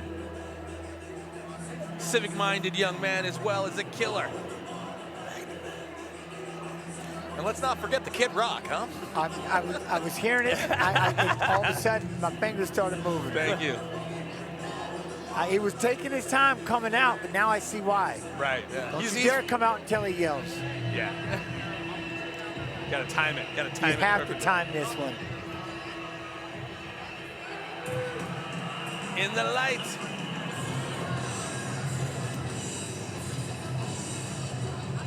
Thomas Herrera making his way to the cage, carrying the red, white, and blue. As Tristan Overeem anxiously anticipates his opponent stepping into the cage so they can get in there and get after it. Both guys got that stone cold face. I haven't seen them, either of them, crack a smile for this one. It's not smiling time right now. Not quite yet. Man, we have had some tough matchups here so far. Like you said, Bermas, only one finish, but we've been going the distance, man. These guys are here to chess scrap. matches, chess Absolutely. How are our polls looking here? One for Tristan Overeem and Thomas Herrera, Mr. Jason Bermas. Very, very close. Tristan at 52 and change. Thomas almost at 48%. So almost dead even, but like I said, these guys got the stone cold killer look. Can't wait for them to square off in the cage. Neither of these fellas looking like they're missing days at the gym, so not that equates to victory necessarily, but they're definitely packed, stacked, ready to go. Herrera from outside the cage, giving the stare of death to Tristan Overeem. If looks could kill, boys are ready to go. Here we go, Jason Vargas giving us the particulars. Ladies and gentlemen, our next bout of the evening is scheduled for three 3-minute rounds in the Caged Aggression Amateur Light Heavyweight Division, powered by Yabba Dabba's House of Glass. Introducing first, fighting out of the red corner. He stands an even 6 feet tall and weighed in at 205 pounds. He trains at Pedigo Submission Fighting. Joining us from Effingham, Illinois, Tristan Overville. And his opponent, fighting out of the blue corner. He stands an even 6 feet tall and weighed in at 203 pounds. He trains at the Nordic Boxing Academy and is sponsored by Superior Cannabis Company, Dream Big Organics, Eden's Fresh Foods, Piggy Blues Barbecue, Algorithm Tattoo, Sheer Edge Salon, and Ruben Vargas Jr. Joining us from Alexandria, Minnesota, Thomas Herrera.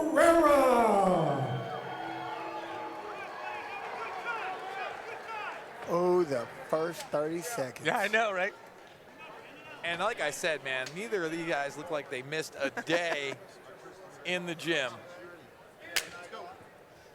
Here we go, touching up, middle of the cage, getting ready to get on the foot, good foot and do the bad thing. Thomas Herrera, Tristan Overwig, getting ready to throw some hammers. And these two guys are thick fighters. Right underneath, got his back, made a mistake. He's gonna throw. Oh, big slam! Whoa!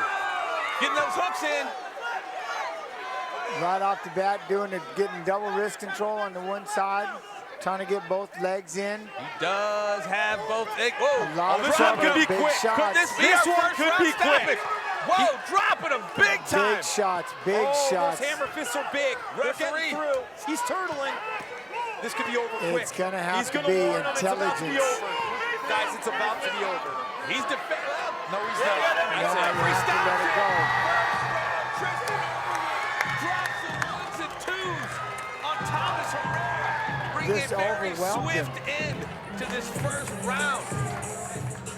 Herrera having taken a couple seconds to get to his feet because those were some hammers being dropped.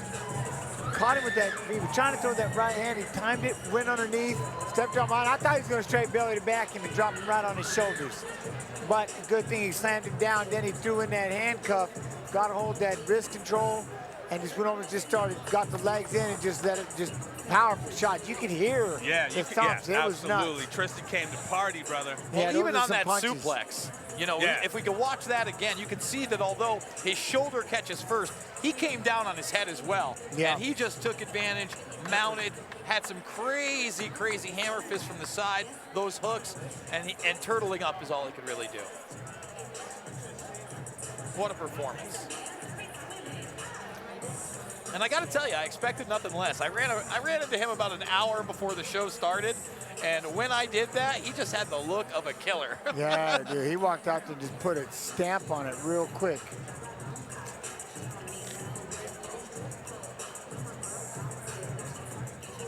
Dominant, quick performance, getting paid by the minute this evening. And that's more than likely going to be the quickest fight of the night right there, folks. But who knows? I don't know, brother. We still have a whole Ladies and gentlemen, match. your referee, Bruce Allen, has called a stop to this contest at 46 seconds into round one, declaring your winner by TKO, Tristan Overvig.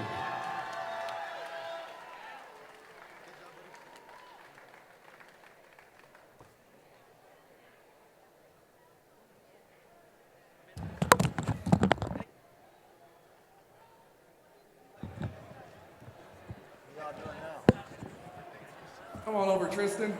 All right, here we are with your winner, Tristan Overvig. Tristan, before the fight, a couple of people mentioned that I would mispronounce your name. You invited me down to train. I'm not sure I'll ever do either of those, judging by how that last one went, but I do want to congratulate you on such a big, convincing win, man. Talk about how it feels coming in and making such a big impression during your Caged Aggression debut. So it's good. I mean, we executed a game plan like we always do. And I did 35,000 ground pounds leading up to the fight. But Thomas was tough. I didn't expect it to go like that. Big. But So judging by the prep, I'm guessing that was the game plan. Come in, get him down, execute the ground and pound? Yeah, secure the ground and pound. If a submission opens up, take it.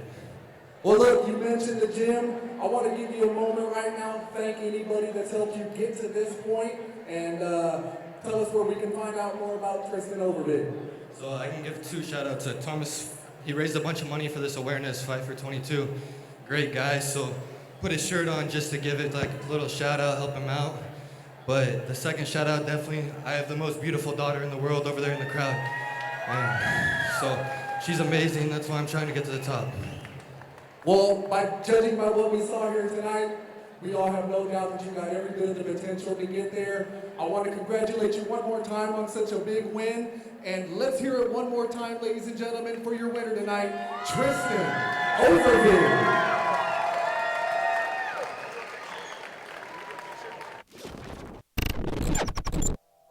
Most people say when you grow up, you gotta put away the toys.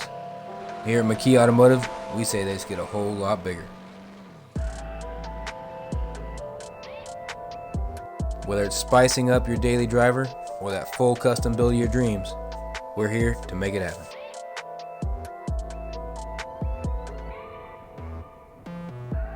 McKee Automotive, pursuing excellence with creative vision.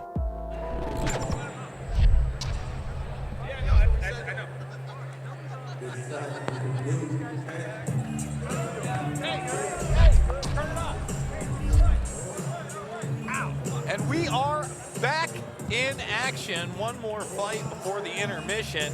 This one's an amateur title fight at 145 pounds, Jeff. Caleb Gaul going up against Tyler Dehaven. Neither of these gentlemen strangers to the Cage Aggression cage.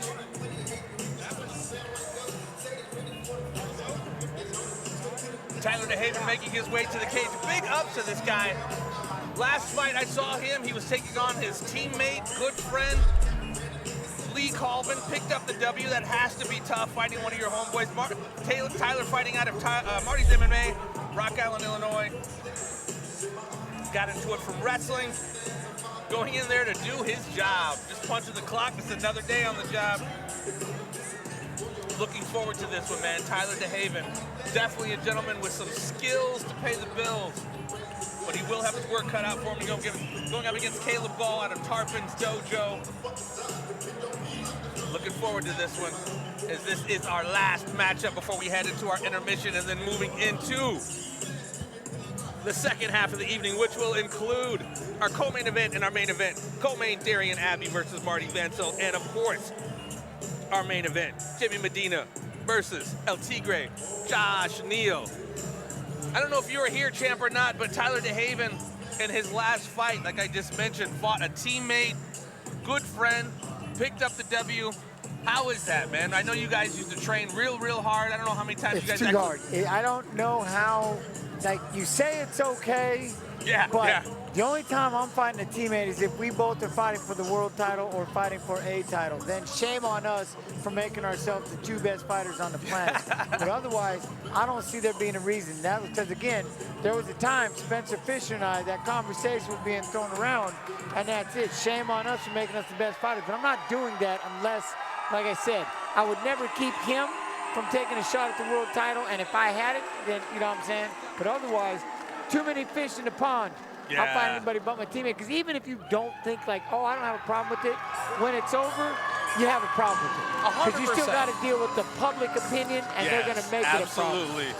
And, you know, just to talk about that for a moment, I don't know many fights that have gone down at that high UFC level between people that were friends, a la Chuck Liddell and Tito Ortiz, where that relationship wasn't fractured, whether they were in the same camp or not. 100%. If they had that personal relationship and the fight went down, like you said, even on the way there, you can act like it doesn't matter, but after the fact, it matters. It splitters. Even within the camp, you go back to Rashad Evans and John Jones. It created serious consternation within the camp to the point where Let me tell you right now, I had Corey Hill fighting Nate Diaz just on the Ultimate Fighter.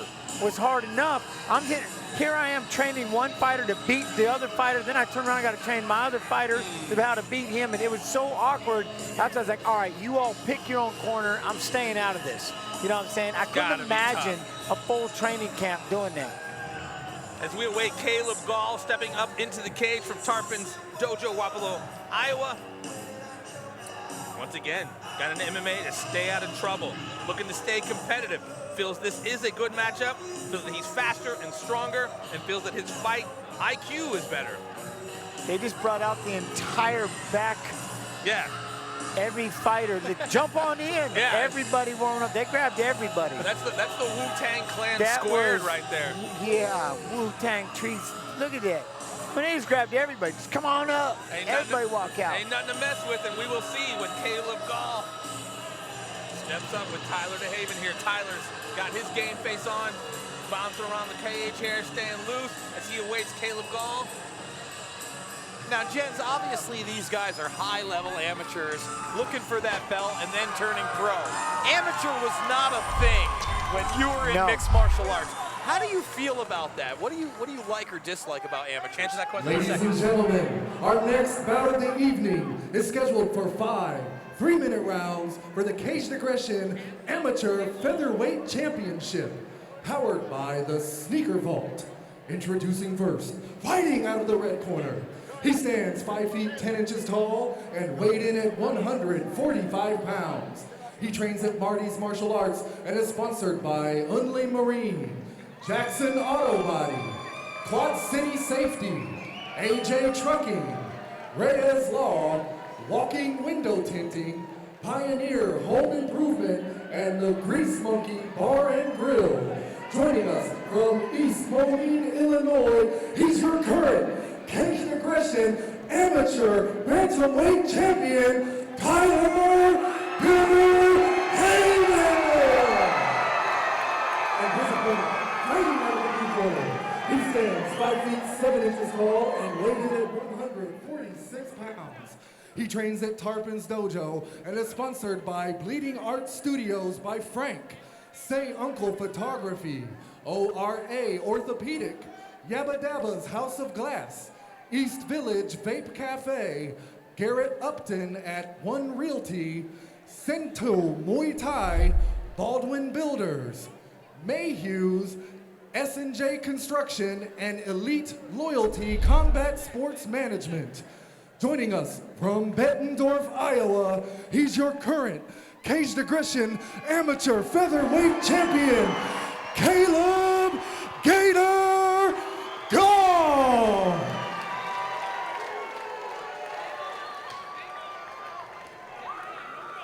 I doubt they'll be tapping hands. This one is about to go down, man. Tyler Dehaven is pacing here. Caleb Gaul giving him the middle fingers, the best way to say it. Walking straight to the center. No touching up. Tyler's definitely got some inches on him. Let's see if he can take advantage of that. Oh! And it's over! Big left hook! Big left kick to the face of Caleb Gaul within seconds of the first round! Whoa! Tyler Dehaven! We have a serious situation in front of us, ladies and gentlemen. Caleb Gaul hit with a vicious left kick to the face. He's in trouble. He's in trouble. He is. You don't like to see this. Caleb in serious condition right in front of us. That kick was absolutely amazing.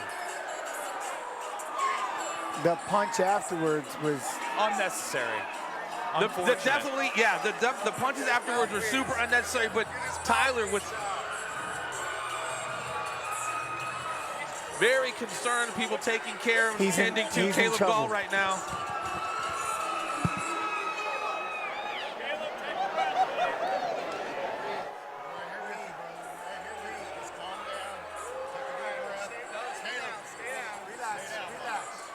Caleb slowly coming to after that vicious kick from Tyler Dehaven.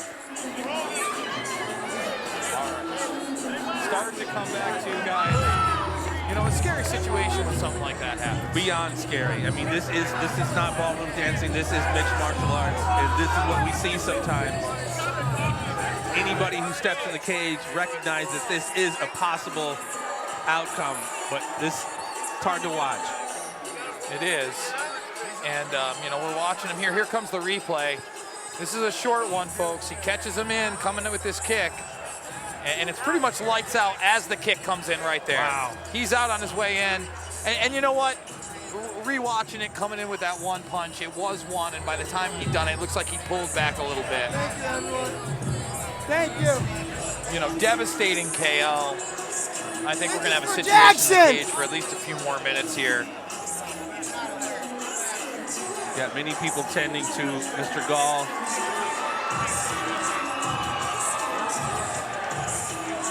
We always know in mixed martial arts this is a potentiality, but it never doesn't take away from the fact that it's tough to see when it happens. And here it comes again. He's going to lean into that kick. He's actually going to come forward and down. As the kick, he's down, he's coming forward and bam. Slips catches it right him through. right on the chin as he's coming down. Not to digress from what we're watching, it kind of reminds me of what Rose Namajunas just did recently to pick up the title in the UFC, slipping that kick through the defense. And finally, it looks like he is recovering. He does know what's going on. He's still seated. We're seeing him talk right now. Again, you know, you want to see high-level mixed martial arts. You want to see excitement, but you never want to see somebody come away with an injury.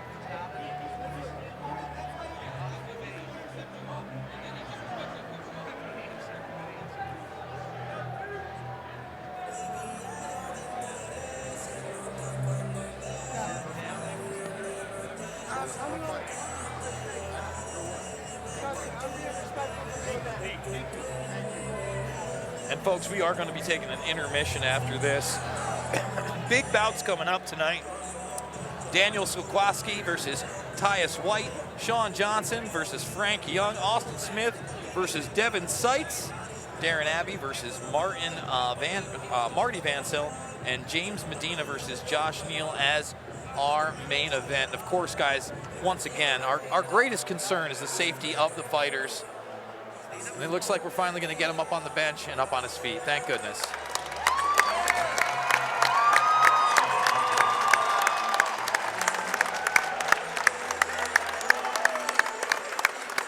And here we're going to see it one more time on the replay, guys. Again, he's ducking in, trying to avoid another strike, and it just clocks him. There he is. He's bent down. Leaning and whack, into it, too. Leaned right into it. Oh, wow. This is the problem right here. The referee's too far away, and this shot right here is the one that could have knocked him out on its own. That was going to be tough enough, definitely hard enough. But like I said, man, one of those things you have to understand when you're out here watching this, it's hard to turn it off. If you get in here, this game, it's just no joke, man. Get in this cage is no joke. Without a doubt. Anything can happen and bad things can happen, but that's the thing. When you get in there and you get ready to fight, it's hard to turn it off. And that's why he went in for the kill. We're in here to hurt each other as bad as we can.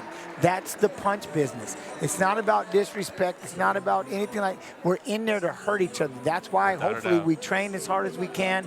We do what we can. And literally, when we hug our coaches, hug our teammates, we know we may not come back out of that cage. Period. Point blank. You know it. You took this job. You're the one that wanted to be in there. Point is, when you look at something like this, it's very tough to see, but no shame to anyone. I wish the referee would have been a little faster, but I'm not going to hear how that punch shouldn't have happened because, in the words of Masvidal, it was very necessary. It's the ref's job to pull you off. Precisely. I don't think anybody was ready. That was an explosive kick. He leaned into it. His stance was open. He was clowning a little bit like he was going to change level. And what a setup.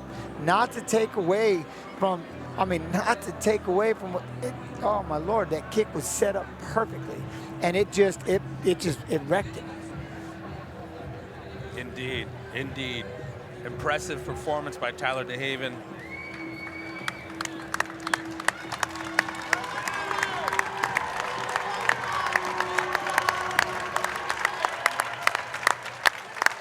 The Warriors, win or lose, they're Warriors. 100%.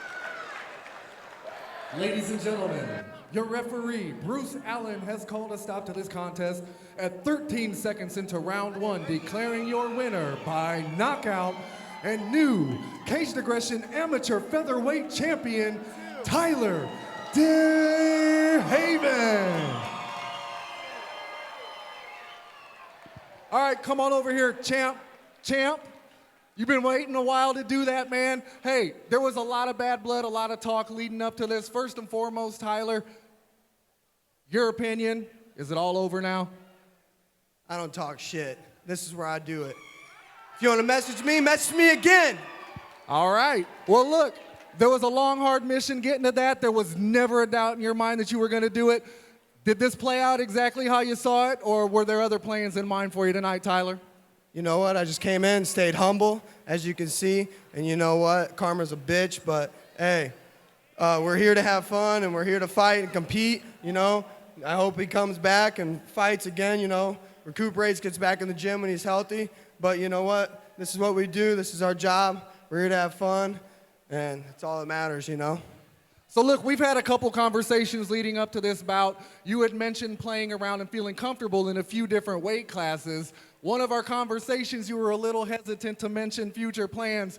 You got one more strap on your waist now. Any other plans moving up? Anything like that, Tyler? You know what? I don't know what I'm going to do. I'm here to have fun. I'm here to take home belts. I'm here to improve. I'm here to do better, find new opportunities, you know? So that's what I'm doing. You are? If you want to fight me, hey, fuck it. I'll fight anyone, man. I love it. This is what I do. This is what I'm here for. Well, look, Tyler, you've definitely been coming in. You've been showing the improvement every time you're here. We're looking forward to seeing what comes up next. You talked about some fun. Where's the fun at next? What's going on? Where's the celebration for Tyler Dehaven taking place? Hey, the fun happens in here. This is what we love, everyone here. But you know what I'm going to do? I'm going to go relax and bolt my belts on my boat and take my son for a boat ride. Ladies and gentlemen, let's hear it one more time for your winner and new. I want to thank all my sponsors, Under Marine, Jackson Auto Body, Grease Monkey, Pioneer, Home Improvement, A&J Trucking, Reyes Law. You know, I'm probably forgetting a few. Quad City Safety, Mike, I always got you, buddy. Hey, I love you guys. I love my son. I love my friends and family and my coaches and my teammates. I couldn't do this and prepare without you guys. Look how far we're going. It's only the beginning, baby. We got a long way to go. Thank you, Goodwin. Let's keep these shows going, baby. Ladies and gentlemen, one more time for your winner and new Cage Aggression Amateur Featherweight Champion, Tyler Dehaven. Wait, man, one more time. Put him up.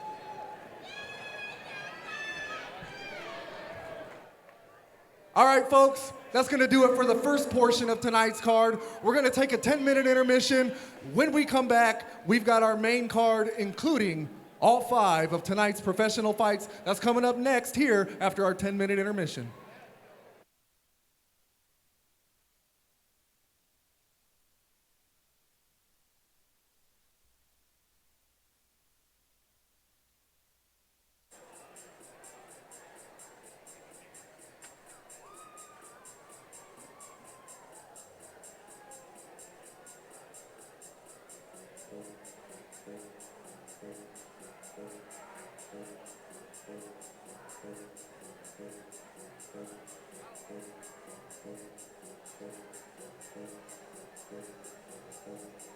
World star. Wow. World star. Wow. We had some incredible matchups throughout the evening, some incredible decisions. We had an interesting decision. I think, you know, the Herbert Rogers-Williams, South Skiro, you know, you could go either way with that. I'm sorry. We just World star. We need to take that. Needs to be clipped and sent throughout the world, and for 3 reasons. 1, it's no joke inside this cage. 2, it's probably the most impressive kick I've seen. The setup was second to none. And 3, man, anything can happen. I got goosebumps. Anything, anything can and will happen. Like I said, mostly decisions here in the first part of the evening. Dayton Coyle, KY, was slippery over the Big D. You can take your own inferences from that, but an impressive submission. But, you know, you all just watched it, ladies and gentlemen. Champ just said it. This isn't square dancing. This isn't ballet. people can get hurt in here. And that Tyler Dehaven, Caleb Gaul, shout-outs to Tyler Dehaven for an impressive win. Our thoughts are obviously with Caleb Gaul, making sure he is okay. It was pretty scary watching that play out after that knockout. Absolutely. But on the other side, it's also great to see somebody take a title, have his son in the cage with him, talk about family, talk about friends, and put an emphasis on the second half of that card. It's hard to come into a transitional period in an MMA event with a striking, you don't see that every time. You don't see somebody laid out like there, and obviously you want to see the best for that person. Obviously. But that's an explosive victory to get a belt around your waist, Well, and he's coming off a very impressive victory. Tyler Dehaven is against his own teammate, Lee Colvin, which I thought, we've talked about it, fighting your teammate. That's got to be tough. Real tough. Real tough. But, I'm sorry, go ahead, Chad. No, please. No, I'm just saying. And then look what happens when he's not fighting his teammate. Now he gets to unleash and go out there and fight. There's always that awkwardness. Like I said, unless it's for a belt, it's hard to fight teammates because there's always that, no matter what happens, hey, we're going to be friends, but really, we're going to have problems. Whoever wins and loses, we're going to have problems, especially if we're reading the chat later. Yeah. Then we're going to have issues. Well, teammates is one thing, friendship is another thing, but everyone's trying to eat in this game. Yeah, but 100%. Here we are. We're about to move into post-intermission. We got some great matchups coming up. I'm very anxious to see Frank Young versus Sean Johnson. One of my first times calling these fights was Frank. One of them was Frank Young, Sean Johnson, and Frank Young making very quick work. 10, 15-second knockout. He's going to try to replicate that performance again tonight. But then, of course, we have our co-main event, Darian Abbey, his first time stepping into the Cage Aggression cage, going up against no stranger to the Cage Aggression cage, Martin Vancil. Going to be hammers because they're heavyweights, is what they do. And then in our main event, Jamie Medina, who somewhat is a last-minute replacement, going up against El Tigre, Josh Neal. The tension has been high. And then if you saw the clip of the weigh-in last night, we only saw a part of it where they had to be separated, and then there was some other stuff that went on outside. So it has reached a boiling point, and we're going to see that here in just a few minutes. Man, wow, Cage Aggression's doing what we do, right? Yeah, I'm numb. Seriously. I just, world star. It's tough to watch, but again, this is why we're here, man, and I'm so stoked to be here. My man, Jason Bermas, a little evil, and we had Pat MIletich not calling the fights tonight, but he stopped in. You guys are going to be here tomorrow, you or Pat, because what? Somebody's got to do it. We got Tim Sylvia getting married, so That's we got to do something like that. We got a Sylvia wedding. Yeah. We got to go to see Tim Sylvia's getting married, so we got that part. And then, yeah, one of us will be here, I think. I'm not sure. No, you both will be gone, so we got the henchman, Jordan the henchman, Hinman, coming in, stepping in. He's a boss at this, no stranger to the cage. Boy, got to sit here and decompress before we get this second stage going, because what we saw there, Caleb Gaul, Tyler Dehaven, very impressive knockout from Tyler. But again, thoughts, prayers. We want the best for all of our fighters. This isn't ballroom dancing, baby. This isn't the sewing club. People get in here, they get hurt sometimes. Hey, if you want to do this sport, make sure you get in shape. Give yourself the best opportunity in the world. Skills can be adjusted, but heart and conditioning, that's on you. If you can't do that, don't get in here, please. That's MIletich's Fighting System 101. Ladies and gentlemen, it's been a ball this first round. Stay tuned, because this second round was some heavy, heavy matchups coming right to you here in just a few minutes. Here live from the River Center as we are hanging out here watching the fighters get weighed in, get fed after their weigh-in, because it is going down, ladies and gentlemen. Cage Aggression 31. It's about to happen this weekend, and we are here with the gentleman who's going to be participating in the co-main event this weekend. He is Martin Vancil. Martin, how you feeling? I feel good. It's good to be here again. Marty or Martin, we had a discussion earlier. Either one doesn't matter, just don't call him a jerk, right? Because he might punch you in the face. So you got yourself weighed in. How'd the camp go? How'd the weight cut go? Camp was good. It was a long camp, a little bit longer than expected. Weight cut, there was none. I'm always underweight, so it was real easy. So. Very good, very good. And I like to ask sometimes, some people are very protective, keep their cards close to the vest. Any predictions for the fight this weekend? Just hope for the best, really, honestly, and keep it going. Absolutely. Well, this is a gentleman who is new to the Cage Aggression cage, obviously not new to the fight business, but anything you've studied, any tendencies you might have seen that you might be able to exploit? No, he looks pretty well-rounded and all, so we're just got ready for every bit of it. So. Absolutely, man. A few words he's going to be doing is talking in the cage. The heavyweights are going to be throwing hammers, ladies and gentlemen. And this man, as a gentleman who's called a few of his fights, is going to be bringing it. Martin, thank you so much and good luck this weekend. Thanks. At you. We have Darian Abbey right here, who's making his inaugural bout in the Cage Aggression cage. Welcome to the cage, my friend. Thank you, sir. Thank you. Absolutely. So we saw you just weighed in, getting a little food in your belly. How was the camp, man? How was the weight cut? I know at heavyweights it's a little different than everybody else, but how was everything over the last few weeks preparing for your bout? They've been great, man. I had a great camp with my guys down at Sanford. Weight's great. Didn't have to cut any weight, so that's good. But, yeah, man, it was a long, hard camp. Put in some good work with some great guys. So we're just ready to get it done. Get the job done. Ready to step in the cage and get on the good foot and do the bad thing. Sometimes, man, I mean, when you step into this platform, Cage Aggression obviously is no joke with the elite level of competition. Of course, we have that worldwide pay-per-view platform. Is that in any way do anything to your nerves stepping into the cage? Honestly, no. I fought for Bellator for my first pro fight, so like that kind of took the lights and cameras and everything kind of took that out the window since then. But I'm definitely honored to fight for Cage Aggression. But as far as like the nerves of the lights and the pay-per-view, and it's just another fight, man. It's time to do the job. Right. Another day in the office, ladies and gentlemen. Another day in the office. Well, I like to ask fighters, you know, most fighters, when they have their opponent coming up, they like to study them a little bit, see what they're used to, see what their tendencies might be. I know your opponent's not too far from us, but any tendencies that you looked at you might be able to exploit? Yeah, there's a few. I don't want to say them now. I mean, it's whatever. It's stay long, man. He's probably going to try to wrestle with me, and which I'm not afraid of. We've got down in Sanford, we got some great grapplers. So I mean, through my camp between wrestling and jiu-jitsu, we're ready for whatever. So, yeah. Just another day at the office, ladies and gentlemen. Darian Abbey's going to be stepping in. These hammers, man, when the heavyweights step in there, they absolutely bring, I think it's called Mujna or something like that. I can't speak Norwegian, but the hammers that Thor swings, man, these guys are Mjolnir. I'm sorry, close enough. But yeah, they're going to be they're going to be swinging it, ladies and gentlemen. So cageaggression.tv. Check out Darian Abbey and Martin Vancil. They're going to be getting down in the co-main event. As we are talking to my man Josh El Tigre Neal, as he's going to be facing off against Jaime Medina. Got yourself all weighed in, got a little food in you. If you happen to miss the last episode of Everything Combat, we had a really cool conversation with Josh. A little more lighter mood there, but today, you know, as the weigh-ins go down, I was going to talk to your opponent, but you guys had a little bit of dust up right there at the face-off. What went down right there, bro? He came up hopping around, came up in my face, and I didn't like it, so I got back up in his, and I don't know what he thought this was, but he ain't going to come up in here and punk me like that, so had to let him know that he'll get smacked next time that happens, and tomorrow, unfortunately, he is going to get smacked. It is going to go down. Like I said, in that conversation we had, I talked to him a lot about his opponent being kind of a last-minute replacement opponent. Doesn't really matter to him because it's just another day in the office. You know, like I said, how did the camp go? I know you've talked about this before, the camp, the weigh-in. Everything preparations are done. Give us your thoughts on your fight. Thoughts on my fight, it's going to be a great fight. You know, I'm going out there and, you know, he just got me a little more amped up than I already was, so bad night for him, unfortunately.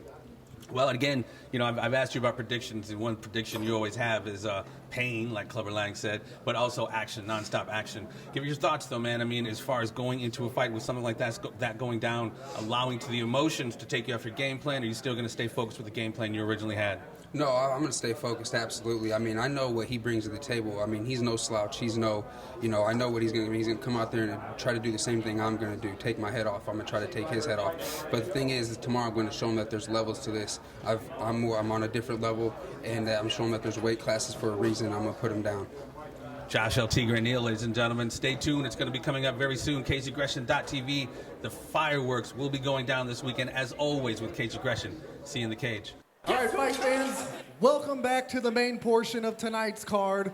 One quick reminder, when the lights go down here tonight, don't forget, join us just a few blocks away at Ruby's, where we'll be having our after party and awards ceremony presentation and food and drink specials all night. That's right down the street at Ruby's for the Caged Aggression 31 after party. Don't forget to join us down there. And once everything's all said and done, we'll be right back here tomorrow night for night 2 of our special 2-night event. And you're lucky enough, there are just a few tickets left, so don't miss out. Make sure you grab your tickets, be here, and witness the show tomorrow night. That's night 2, Caged Aggression 31 Chain Reaction. We're going to get into the main portion of tonight's card right now.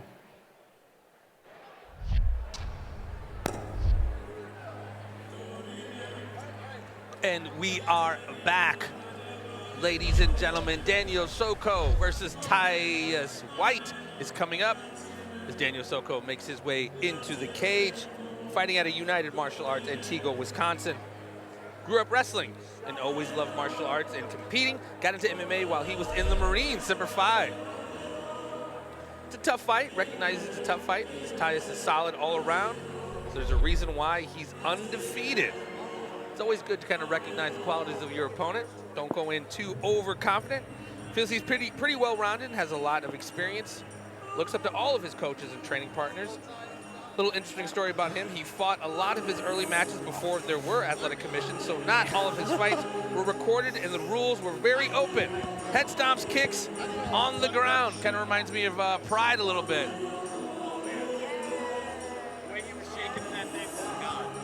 Still kind of a little bit shook from that incredible knockout from Tyler Dehaven that delivered onto Caleb Gaul. We obviously hope Caleb is okay. I'm sure he's doing all right, but you just never know. Again, this isn't ballet dancing here, as Champ said here.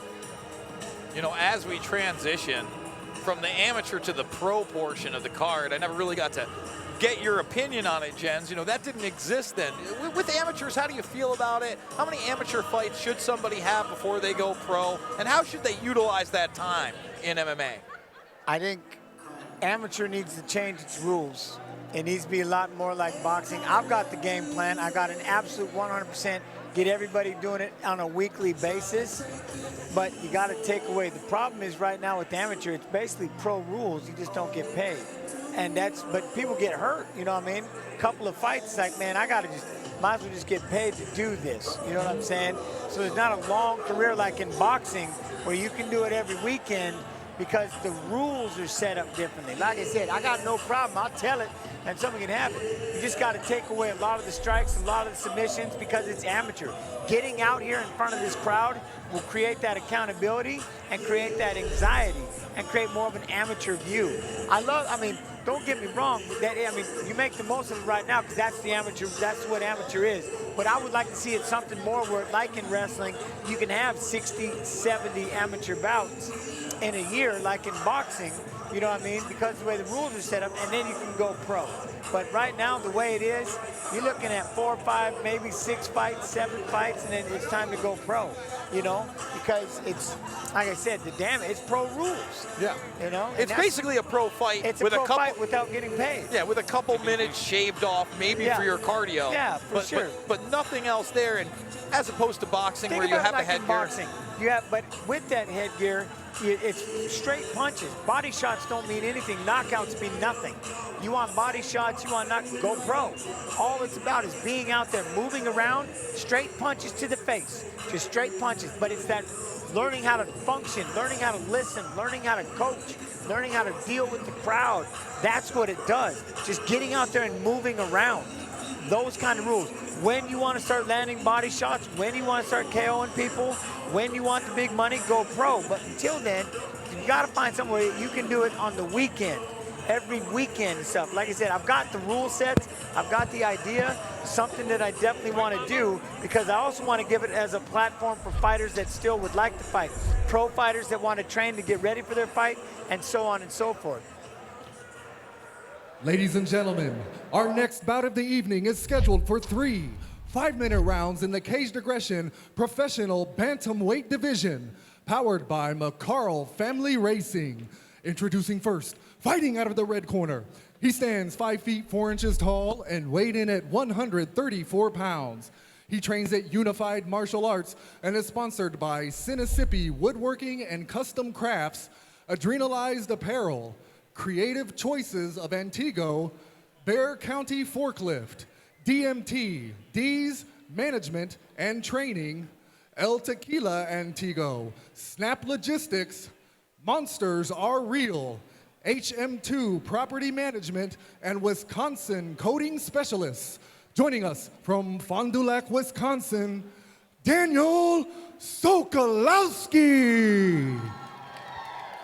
And his opponent, fighting out of the blue corner. He stands 5 feet 8 inches tall and weighed in at 134 pounds. He trains at Pura Vida, BJJ, and MMA. Joining us from West Allis, Wisconsin, Tyus White Mamba White.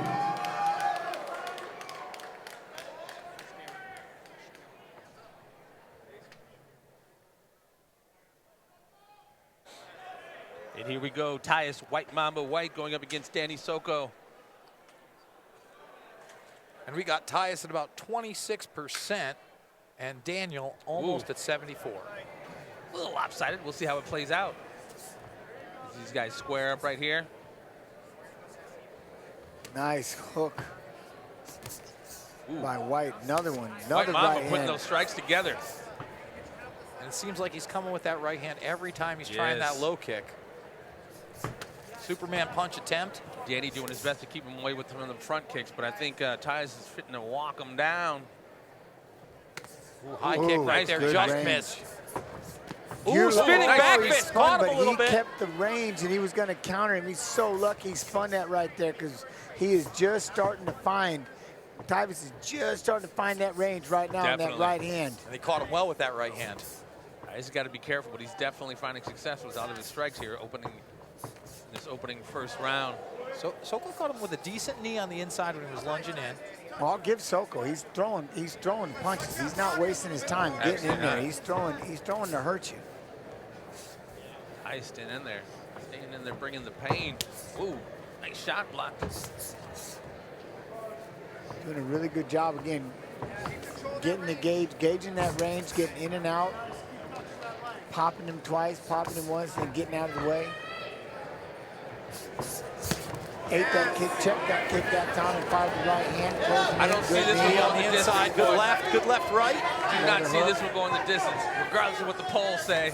Whoa, nice big overhand right. Nice right hand to the takedown. White Mamba got him down on the ground here. Good job of mixing things up. Sitting in half guard. I'm curious what he'll try to do. Posture up. What's he going to try to do down here? Just about 2 minutes gone in the first round, not even halfway through. Right hand on his face. Now, do you have him step over and try to get full mount, or do you want him to get that side control and maybe throw some knees? You know, I like where he's sitting right here. There's nothing wrong with this position right here. Again, got to just control the biceps, push the hands down a little bit. You know what I mean? Daniel, he's doing a good job of just of locking him down, more or less. But see, you can tell right now that he's doing a good job. Look, he's starting to posture up. Here comes some elbows. Sitting on that leg is a good place. It's a comfortable place. See, then he gives up his back because he has to, and now he's going to go ahead and give that choke. Quite under there, but it's getting there. It looks pretty good. He has to lock those hands. He's got to get that one hand from under the arm of his opponent and then lock it in. He's got to learn how to one-hand this thing. Did you see that a couple weeks ago on the We UFC? did just see it. In fact, I did an interview with my partner. Oh, there it is. He's got it. It's locked in. That's it. First round choke. Look how he went from here and went right to the short choke, locked the hands and did it right over the shoulder. Really good job. White Mamba making short work I'm gonna of tell Teddy you what, Sacco. I like this kid, man. Youngster, giving up a lot of age, but just the way in calculating, the way in style, the way that he was playing the range, and then the way he sat in that half guard and was just throwing the shots and allowed him and gave him one opportunity, one chance. You get to go this way, thus giving up his back. Again, when you're playing the game and you're out there, you're sitting there, you're baiting those traps, right? You're baiting that trap and you're waiting for him. You're giving him only one pathway. You're crowding the right side, you wait for him to turn, and he's gonna turn away from you. Most of the time, you got to turn in, right? Turning in is the key, but you block that off, sitting on that leg, and all they can do is turn away from it. Well, you called it. You said that's a great position because it's going to open up more opportunities. And within about 30 seconds, hands and they fired the elbow about 40 seconds in, he got comfortable, you know. Ladies and gentlemen, your referee, Bruce Allen, has called a stop to this contest at 2 minutes, 55 seconds into round one, declaring your winner by submission due to rear naked choke, Tyus White Mamba White.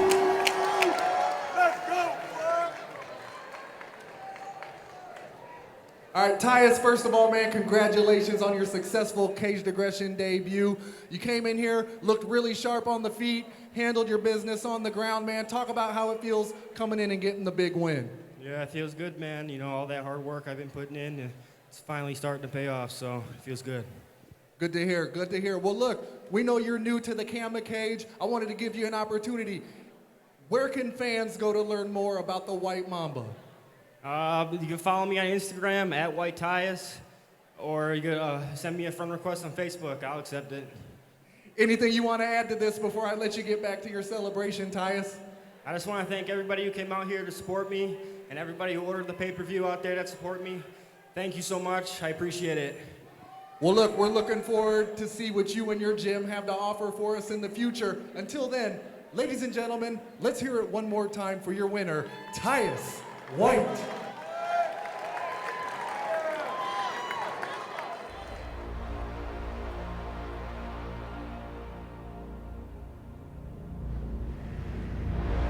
In the early days of MMA, we were looking for the same thing fighters want today, exposure.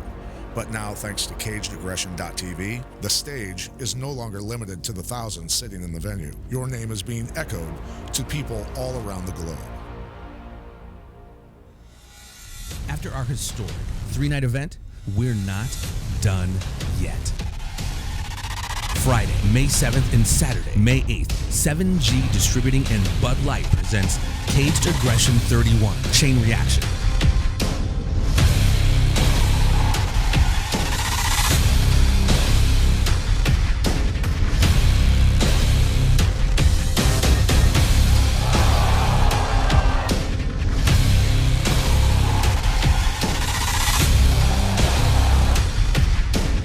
Not letting you get in and out with what you want to do.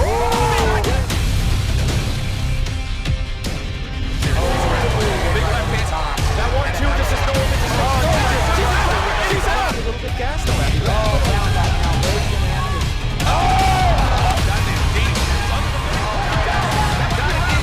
It's not just the fighters who are ready for a fight, because now, no matter where you are in the world, Caged Aggression MMA is at your door. Knock, knock.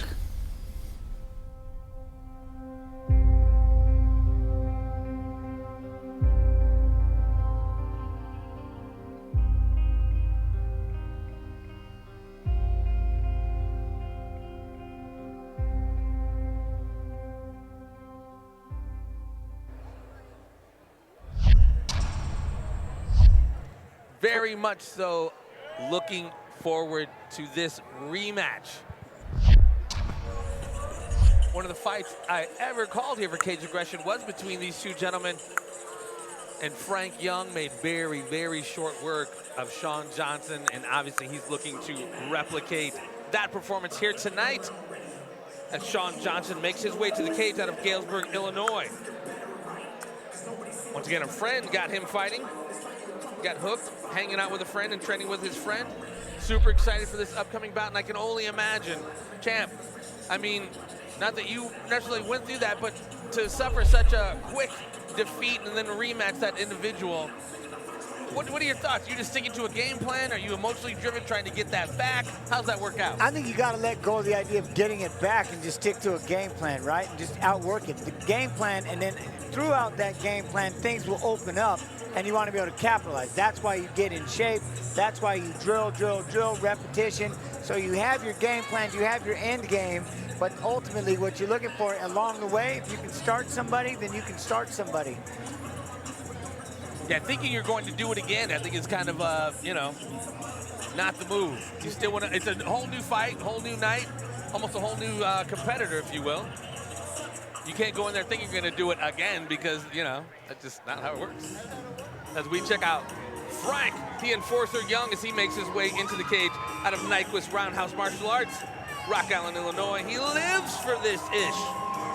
Said his playtime, thinks his striking is going to be the difference maker, and he happens to look up to, I don't know if you know who these people are, but Pat MIletich, Jens Pulver, Bermas, he is being escorted to the ring by one of your boys. And you look at him and Jordan Still Trowers, smiling. he's smiling. Looks like he might even dropped a little weight. Maybe we're going to see Trowers at 205 before long. And that's really what I'm excited for, you know.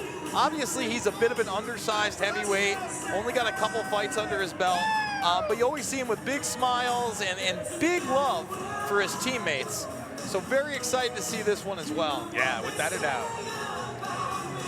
As much as you want to necessarily see them run it back and maybe replicate the same as before, but like I said, it's a whole new night. I'm sure Mr. Johnson has made certain adjustments to not kind of fall into that trap again, but we shall see, because mixed martial arts, just like NFL, that's any given Sunday. This is any given Friday or Saturday when you step into the cage. And right now, Frank Young coming in at about 62%. Sean Johnson at 37 and change on our polls here. So Young still the favorite. We'll see what goes down. I'll tell you what makes you a baller. But man, standing right here, I don't think he has a coach. I almost want to throw off this headset and go coach, but I've grown up with Frankie, so I can't. But I'm just saying. And you know, what is the propensity for Frank Young to fall into that trap of like, hey, I did it before, I'm going to do it again? Well, answer that in just a moment. Ladies and gentlemen, our next bout of the evening is scheduled for 3 5-minute rounds in the Caged Aggression Professional Lightweight Division, powered by Rubies. Introducing first, fighting out of the red corner. He stands 5 feet 8 inches tall and weighed in at 157 pounds. Joining us from Monmouth, Illinois, Sean Johnson. And his opponent, fighting out of the blue corner. He stands 5 feet 7 inches tall and weighed in at 158 pounds.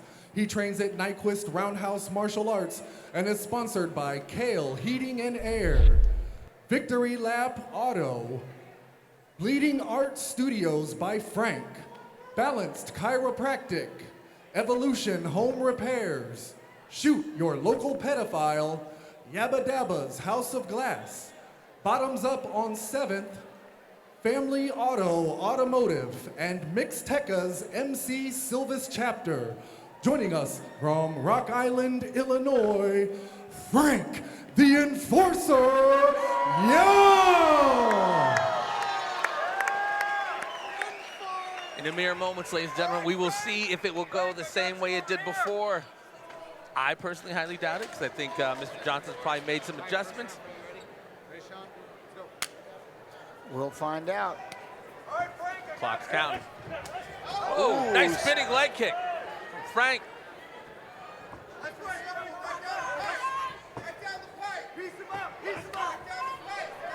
The patience of Frankie, though, walking in. Definitely, I like the confidence the way he's walking in. Dangerously, though. Dangerous. We'll see. See the big right corner. Big right corner. You got him, hurt him. He's real hurt. This could be over quick. Big knees, big knees. Sean Johnson did a good job of Sean Johnson still a little defending. wobbly, stepping He back. is. Goes with the inside leg kick. Left, right.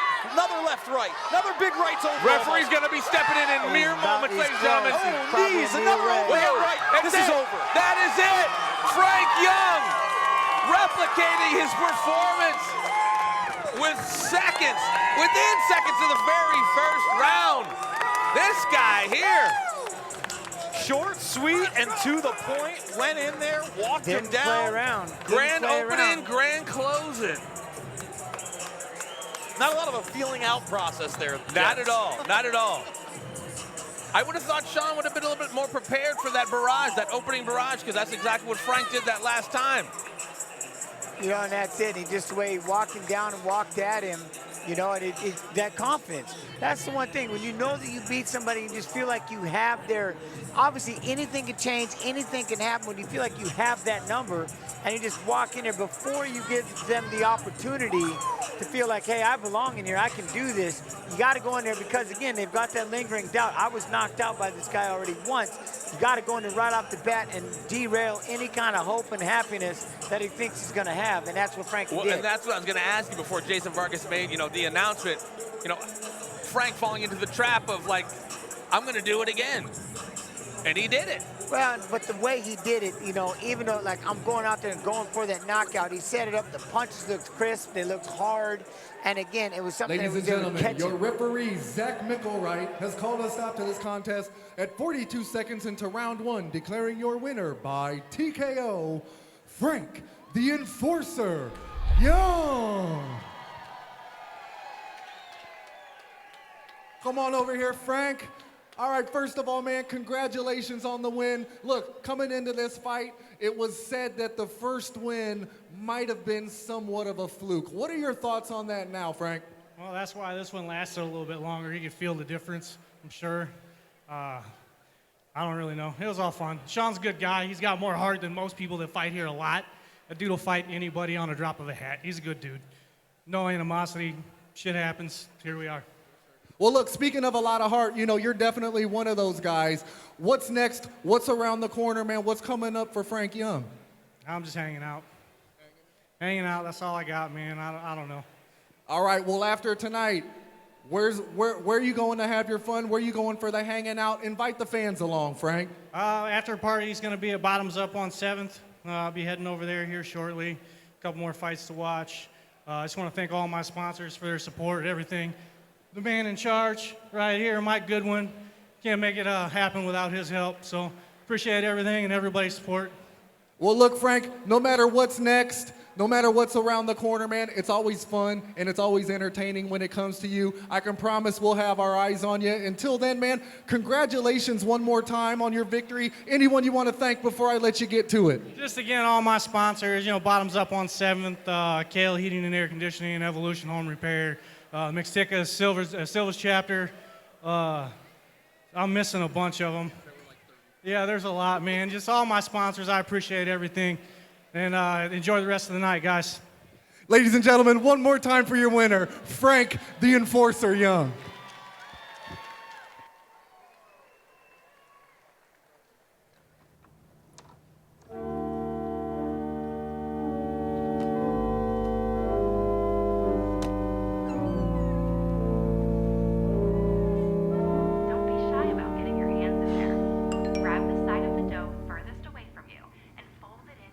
Take me out to the ball game. Take me out to the couch. Baseball or football or racquetball. We don't mind, we'll watch any at all. 'Cause it's a root for the home team. No way, we don't really care. We care. I care. 'Cause sports are finally back and there's a Bud Light here.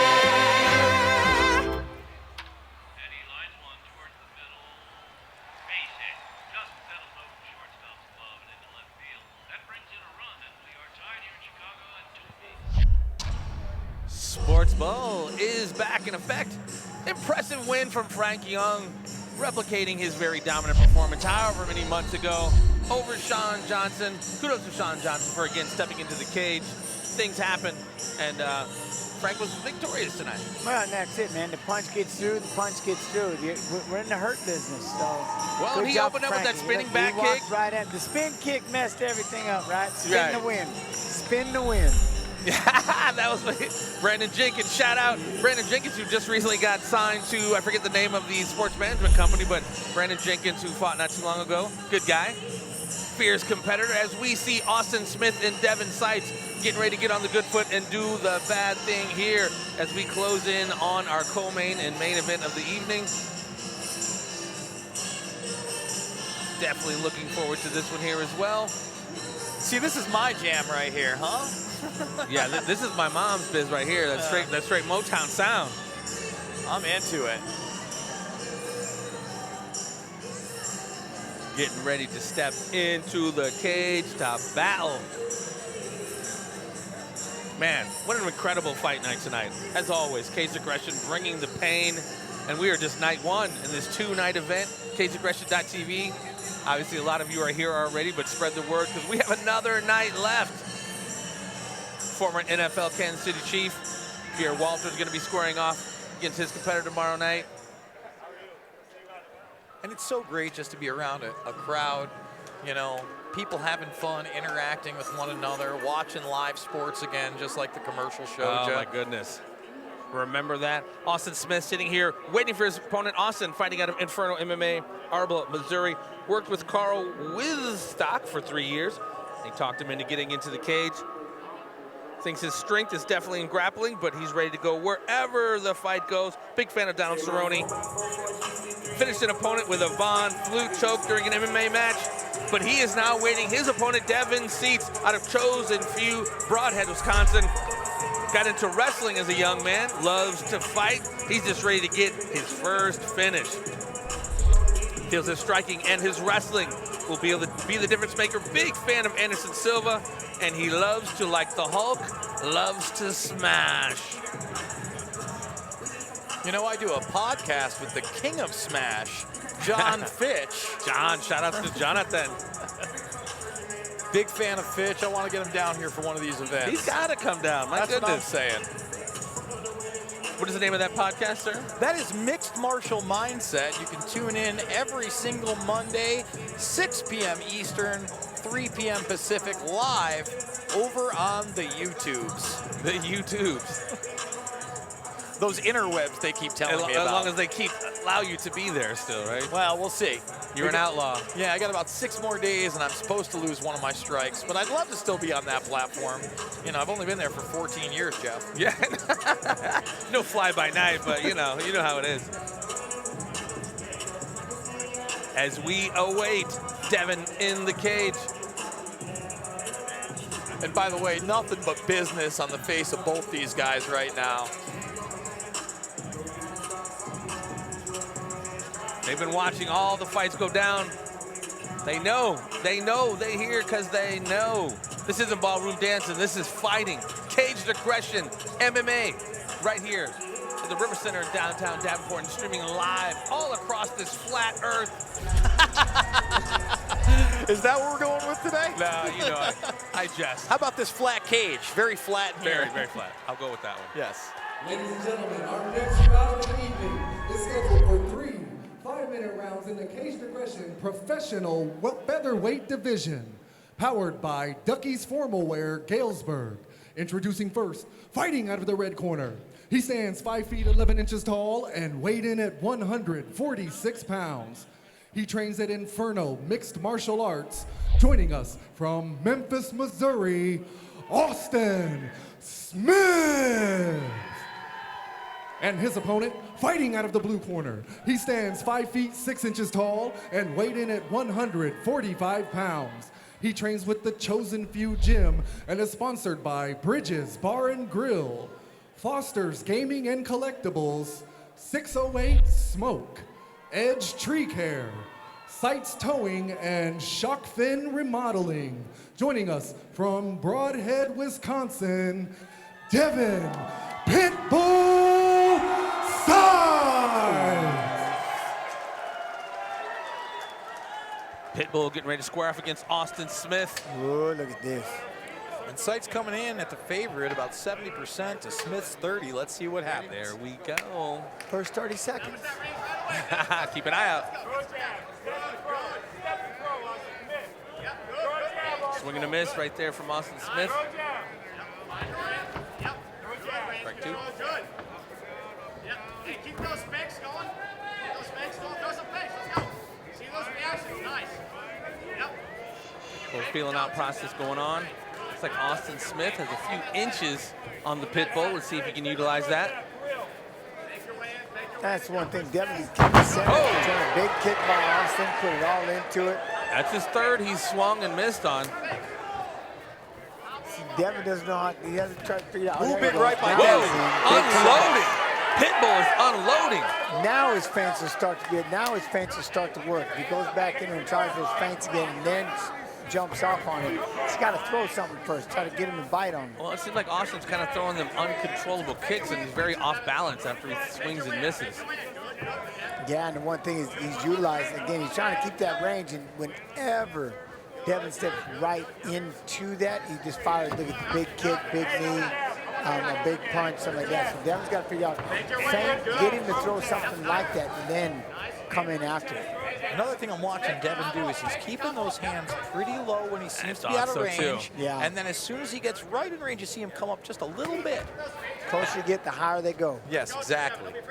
And as you just saw, he backed off on that strike very, very well. Got out of the range of the kick of the longer guy. Ooh, big right hurt him. Rocked him there.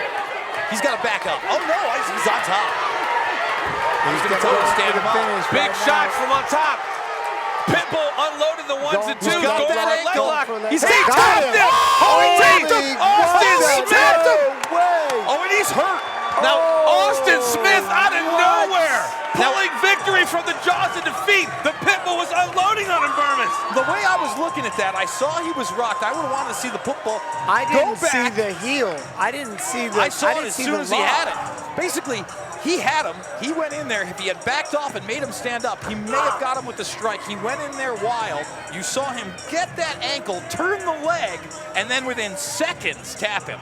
What a comeback. It was quick. Austin, to have the composure. He was in trouble. Composure, got absolutely. underneath that leg. Got underneath that Here leg. it comes right now, guys. It. We're watching it. Here we go. Here's some of the stuff. Some of the off-balance strikes from Austin, but obviously the composure, like you said, champ. Right here, I mean, there was a flurry. Was getting, you could tell he was getting hurt. Now he kind of got wild. He sits back on his leg, and in, now he goes. He's going in for the kill. And for him to look, he's going to swing around this leg. Woo. Right here, he rolls underneath and he grabs him. Right here, wow. But then, where does, okay, so then he turned it that way to the Achilles. The Achilles, he went the wrong way, and yep, and it fell right on that Achilles on the backside. Dangerous. Wow. Way to keep composure. The way that he spun underneath, he rolled back underneath that leg the whole time under the firefight. Dehaven was going in for the kill shot.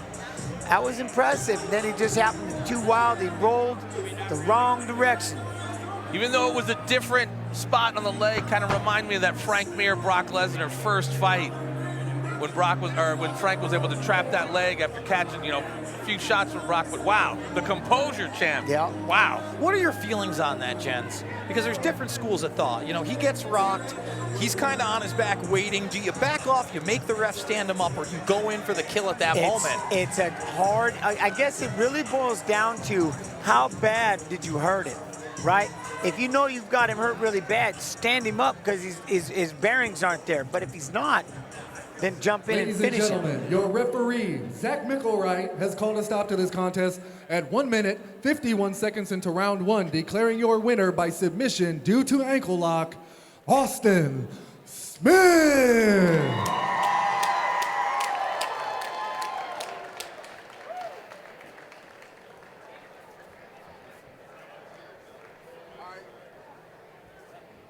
Okay, here we are with our winner, Austin Smith. Austin, first of all, man, congratulations on the big victory. Talk to us about how it feels pulling off that submission, maybe being down a little bit there early in the round.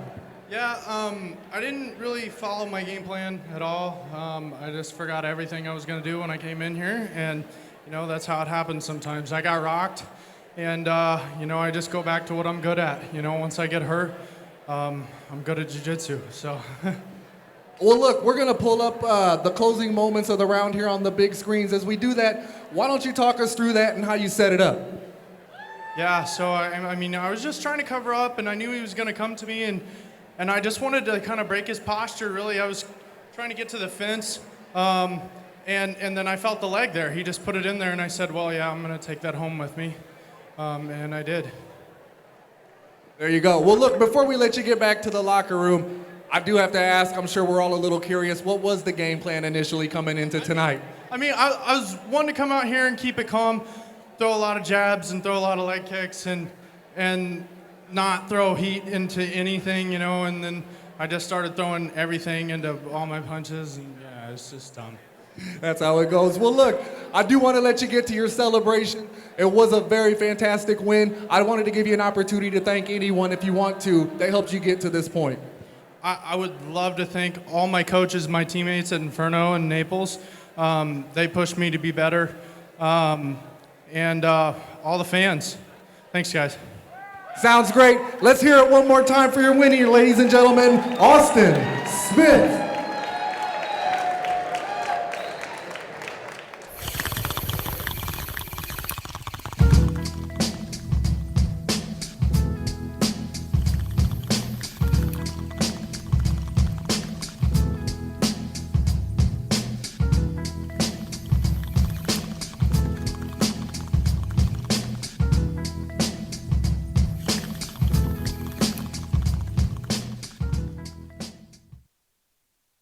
Smoke weed every day.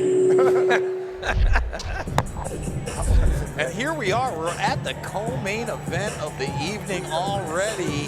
When fights are this good, the night flies by, folks. Yeah, you never told a lie. That is absolutely true. As Darian Abbey makes his inaugural appearance, a veteran from Bellator stepping into the Caged Aggression cage for the first time, fighting out of Stanford MMA, Fort Madison, Iowa. He was a basketball guy and needed to stay competitive, needed to stay in shape. Definitely is confident about his matchup here this evening with Martin Vancil. Feels that his striking is strong. Looks up to Anthony Rumble Johnson. One of his past opponents is in his corner tonight, Steve Mowry. And how often does that happen, Jens? That you do lose to somebody and then you end up training with that person to learn something more and even befriending them? We used to laugh. Hit him so hard that he just stayed with the gym. You know what I mean? I got hit so hard, I just started training with him. Oh. Because that's kind of on the flip side of training with somebody for so long and then not wanting to fight them. Yep. But then you have that opponent, and then all of a sudden the mutual respect is there after the fight, and they come and train with you anyway. You see that a lot. Yeah, that's a lot. Just being able to go out there and, again, mix it around, see other coaches, see other gyms. You know, that's the one thing is if you're good and you know what you're doing, let them get out there, let them experiment a little bit, let them check out other gyms, let them get ideas. You know what I mean? They'll always come back and work with you if, you know what I mean, if you're a good enough coach in that aspect. But I've always been like that. Let them go check it out, you know, especially if someone that beats them and then is willing to have that kind of camaraderie and that kind of respect. I definitely want to come work with you for a little bit and find out what it is you found out about me, you know what I mean, your game plan and how you could pick me apart like that. Let me see. Abby stepping into the cage, awaiting his opponent. Marty Vancil, about ready to step out to some Thunderstruck, fighting out of Central Illinois Combat Club, Metamoris. He's thinking after a 16-week training camp, he's ready to step into the cage for his pro debut, which is tonight. Growing up with Kenny Robertson, he pushed me and continues to push me above and beyond. At a young age, he got to meet Matt Hughes. You know Matt Hughes, don't you, Jens? Yeah, I met him once or twice. Once or twice, I think. Looking forward to this one, the co-main event of the evening, ladies and gentlemen. You know, go ahead. Go ahead. No, I was just saying how I had just seen Matt Hughes' first fight with George St. Pierre yet again the other day, and it reminded me of, you know, that slick submission we just saw there. You know, Hughes wasn't taking the beating, but, you know, when Hughes slapped that arm with bar. no time left, he got that arm bar with the quickness. Yes, with the quickness. Well, and then how did GSP rectify that? With an arm bar on Matt Hughes, if I remember correctly. Yeah, he came back with a whole new game. Shout outs to Matt Hughes and Rush George St. Pierre.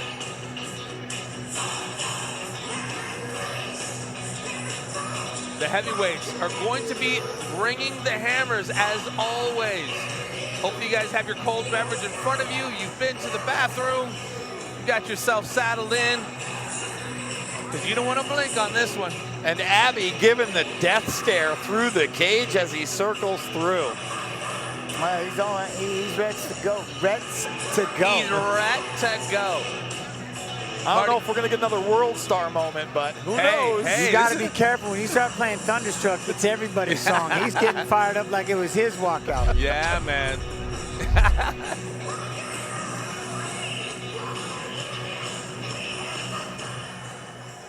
Ladies and gentlemen, this is our co-main event of the evening. Scheduled for 3 5-minute rounds in the Caged Aggression Professional Heavyweight Division. Powered by Country Financial representative Jason Lumberry. Introducing first, fighting out of the red corner.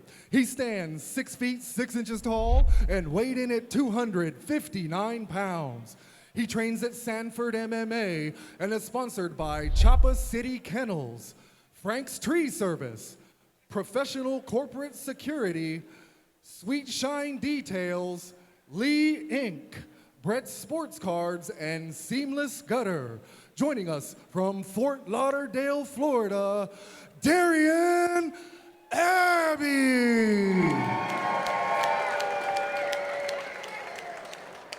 And his opponent, fighting out of the blue corner. He stands an even 6 feet 1 inch tall and weighed in at 243 pounds. He trains at the Central Illinois Combat Club and Peoria Muay Thai and is sponsored by Infinity Studios. Joining us from Spring Bay, Illinois, Marty Vancil.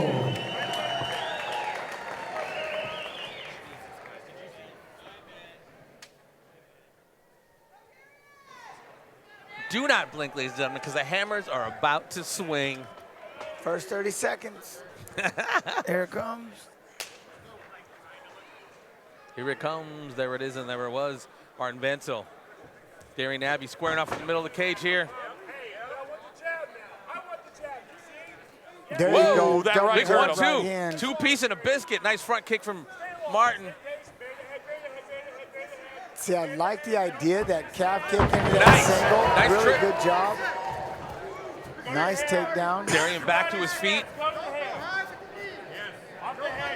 Marty, I think that's his move, right? To kind of negate the distance that obviously Darian's going to have on him. Yeah, it made sense. That calf kick and then catch that leg, drop down to that snatch single like that. Really good job. Now you got to try to take him down again.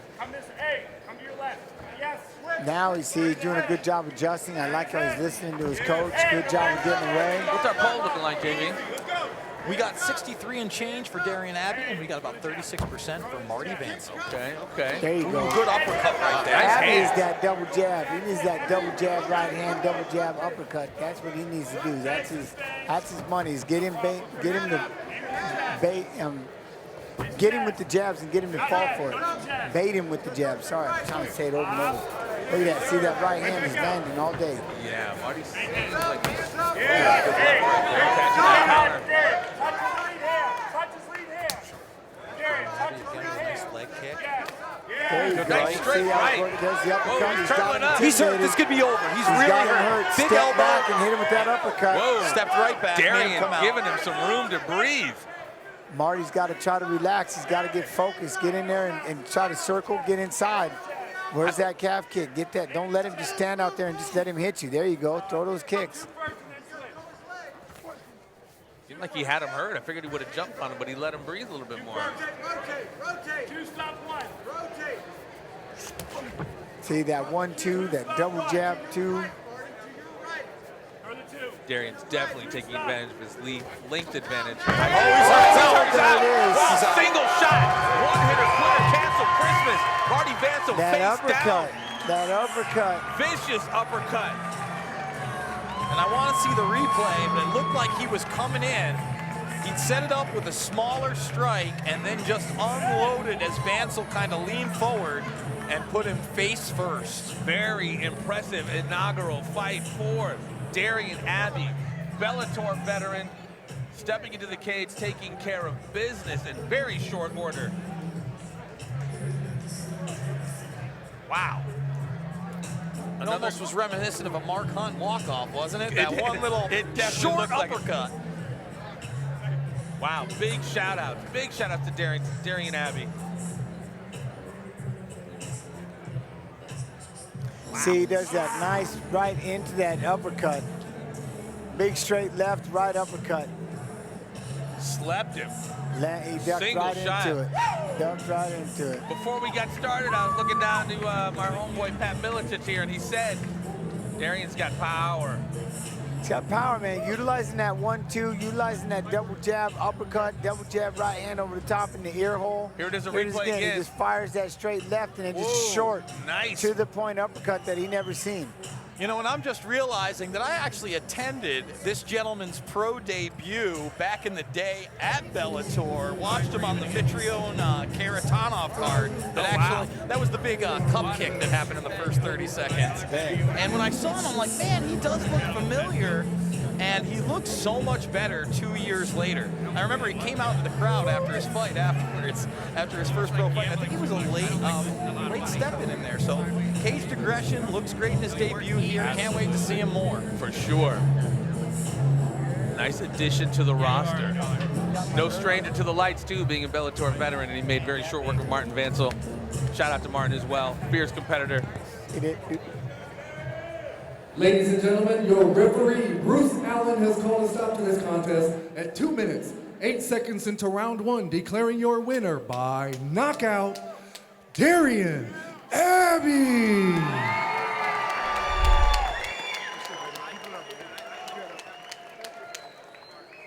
All right, come on over here, Darian. First of all, congratulations on your win. I know you were wanting to get back in the win column, and what better way to do it than during your Caged Aggression debut, man. Talk about what's on your mind right now. Mike, thank you. It's been like 5 years we've been trying to make this happen, and we was talking on the podcast, timing's everything, and here we are. I'm glad that we got the job done. You know, there was a lot leading up to this. big move, a new switch to a new team, man. Talk about some of that and, say thanks to anyone that you might need to, Darian. Man, Sanford MMA, our motto is keep things simple. And that's what we did tonight. That's what we practiced all camp. Just keep the jab going. We know he was going to shoot the whole time. Practice that uppercut, work on the knee, whichever we was going to get. And big shout out to Steve, Dez, Henry, G. Jones, Kami, Sean, all those guys down at Sanford. Keeping it simple. Come back, get back to work next week. Well, look, you got a little bit of time left in Iowa. Where can people catch up with you? What's going on? Man, if you want, I'm about to start drinking, so you can go ahead and give me a drink. Roll up, do what you gotta do. I don't care what we do. Let's party. I'm gonna be in Cedar Rapids tomorrow, seeing my son, seeing family, and then fly out Tuesday. So if you wanna see me, hit me up. Ladies and gentlemen, let's hear it one more time for a very happy Darian Abbey. Hey Cage Aggression fans, don't miss out on the official after party at Ruby's Beers, Bikes, and Brats, east on 3rd Street. You get the chance to hang out with the top MMA fighters while enjoying the endless draft selection Ruby's has to offer. Are you hungry? If so, Ruby's Kitchen will be open late, serving you the best brats, burgers, brat burgers, and tacos. Wow, impressive performance. Making his inaugural debut in the Cage Aggression cage, Darian Abbey making short work out of Marty Vancil. But here we go, ladies and gentlemen. It is time for our main event of the evening of night number 1. Cage Aggression 31 chain reaction. Josh Neal getting ready to get on the good foot and do the bad thing against Jamie Medina Jr. Jamie somewhat of a late replacement for Josh's original opponent. Jamie started when he was 14 years old at a local MMA gym. Great matchup stylistically, very confident. I have the better stand-up. Feels that he is all around. His game is fully rounded. And he says Bruce Lee is his idol. There you go. Imagine that. Been doing this for over 13 years, and he is absolutely ready to step into the cage against a gentleman who is no stranger to the Cage Aggression cage, El Tigre, Josh Neal. Looking forward to this one. After last night, they had a bit of a dust-up at the weigh-ins, and that's for me, as an old-school professional wrestling fan, I always like to see a little bit of sizzle to the steak, and here we are. What's our polls looking like, JB? Well, you'd think that Josh Neal being the hometown favorite would be big on the polls, but he's losing 72 to 28%. People thinking Jamie, the Madman Medina, is coming to do business. Wow. Dang. Only time will tell.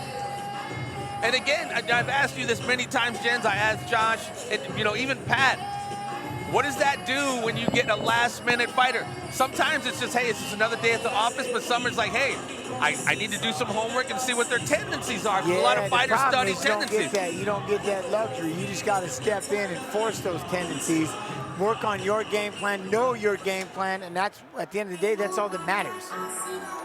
Here we are, El Tigre, Josh Neal out of Delph's Pro Gym, Summit Training Center out of Davenport, Iowa. Again, no stranger to the Cage Aggression cage. Had a very, very impressive win. I believe it was in March of the main event or co-main event against Nelly Thompson. We sat there and watched that vicious knee turn into a very, very spectacular knockout. It's been really cool watching Josh develop too. Like any fighter, man, they keep picking up wins, and even with any L's, it's never a failure. It's just an opportunity to learn, and Josh has definitely done that as he is getting ready to step into the cage against Jamie Medina Jr. for our main event of the evening, as we finalize and round out this night number 1 of Cage Aggression 31 chain reaction. So stoked to be here with my boy, Little Evil, Jason Bermas. Loving it, loving it. The A-team, bringing the pain. When these emotions are running high, Jens, I think about your fight with Cub Swanson. I remember that fight specifically. Yeah. It was a short one. Cub comes in, you get that choke. You're so hyped up afterwards. How did that feel after you let that go? You've got that victory. You think there's that release, but that intensity seemed to still be there. Well, that, again, it's hard to turn it off. And that's kind of, like Masvidal said it really well. When it's super necessary. When you get in there, you're fired up, you're mad. It's hard to turn it off, especially when something happens so quick and you just. And so, but once you get back in the locker room, then you get to get back and be around your families, be with your friends, and go out and, celebrate. And then you can let it go. But it's hard to turn it off. I mean, that drove you, especially, like I said, for that fight, it was a lot leading up to it. There was a lot going on. Cub was getting hyped up as the next hyped top up dog. And fired up. And then my wife, though, of all things, started putting up pictures of Cub all over the place, and it worked. I was so bitter. I was like, I'm so tired of seeing this man at this point. I wish he would. I mean, it's one of those things where, man, I wish I could have had that earlier, but that was that thing. When I finally got to see him, I was like, man. Oh, so yeah, it's hard to turn it off when you get in there, though.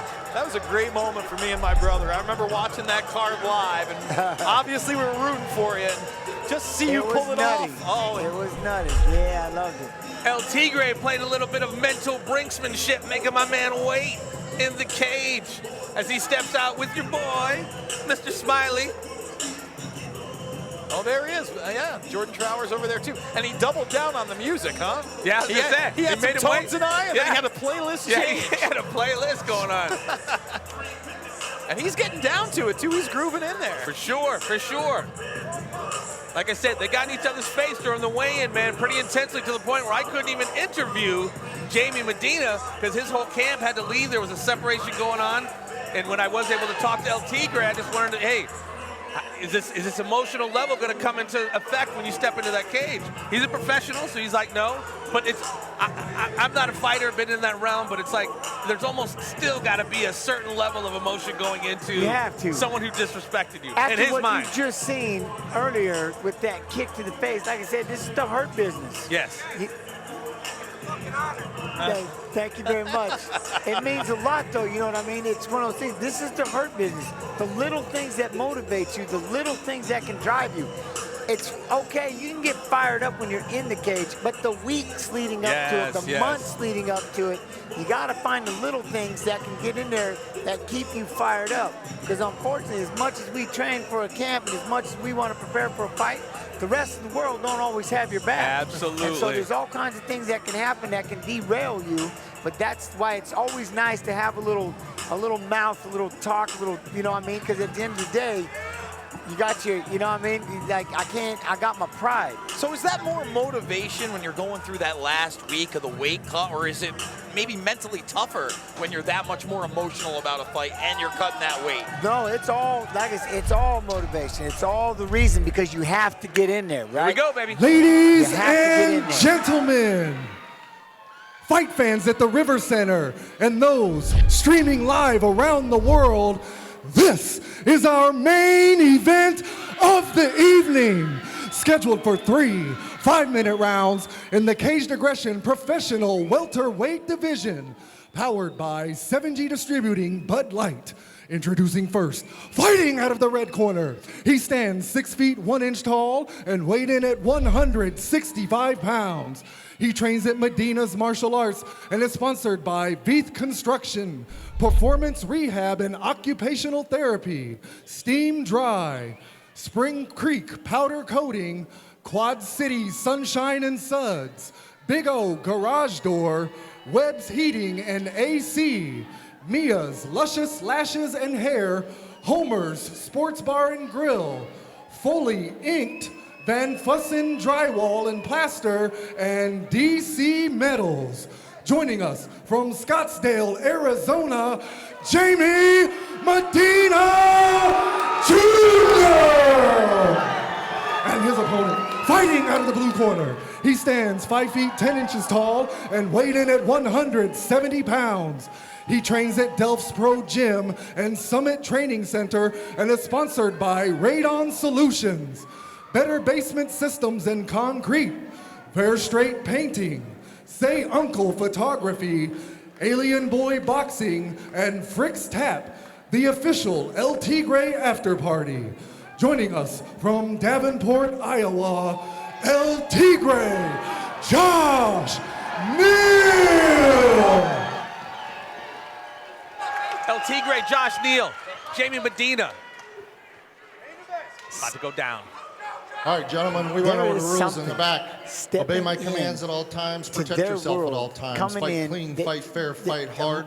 Josh, do you have any questions? Jamie, do you have any question? Touch them up now if you wish. Let's do this.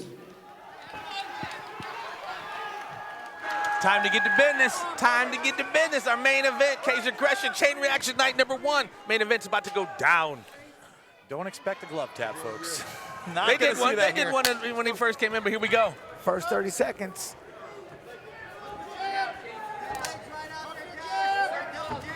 No love lost for these gentlemen. See right off the bat, just trying to see what it is that Jamie's looking for, what it is that Josh is looking for. The jab, I like right off the bat, trying to stay composed. Pop that jab. I appreciate Jamie right before everything got started coming by telling me that I was the best commentator he's ever seen. I love it. That was awesome. And then he gave some shout outs to you, but that was kind of a side He note. hollered something. Just joking. Giving dap to the champ over here. You see that jab, it's got you can tell the way that Josh sitting back throwing that kick. There you go, look, back and forth, tit for tat. There you go, that two shots. 2-1, 2-1 right there, catching him. Going for those low leg kicks. Josh responds with a high kick to his own. Whoa. These guys are banging. These guys are gonna bang. I like that leg kick right there by Medina. Front kick attempt by Neal, just misses. Josh walking him down here. Keep them hands up. Jamie seems like he has a few inches on him. There you go, uppercut right hand. When he got inside, calf kick. Nice one, too. Followed up with a nice high kick.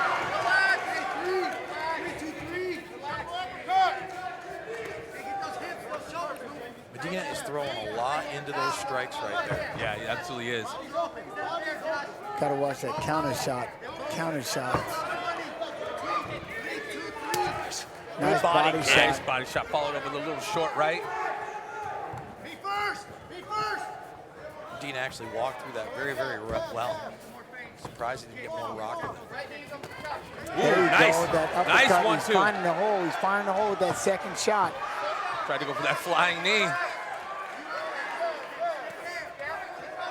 Medina, even though he's got the reach, has not found the distance. Putting those three punches together. And that's the thing Josh seems to be doing, putting them together. Well, he's coming in with the feints a little bit, you know? Yeah, he's adding in a feint, but he's coming with that uppercut and then popping over the leg. So he's lifting up, coming over the top, throwing the hook outside. Nice so leg he's kick changing there. up the angles of the punches, which is working. Smart move for Tigre to go for them legs, too, with those short leg And kicks. a lot of movement in his head and his hands as he's coming forward. Absolutely. That's what I noticed, too, the head movement from Josh. I mean, you just saw Medina throw another punch. Josh easily was able to get out of the way of it and come back. And there you go again. 1, 2, 3. Connects with that third one. There you go. Now he comes back, so he kind of sees that they both are figuring out that jab, hook, right hand. So when they start throwing three punches, they're doing it.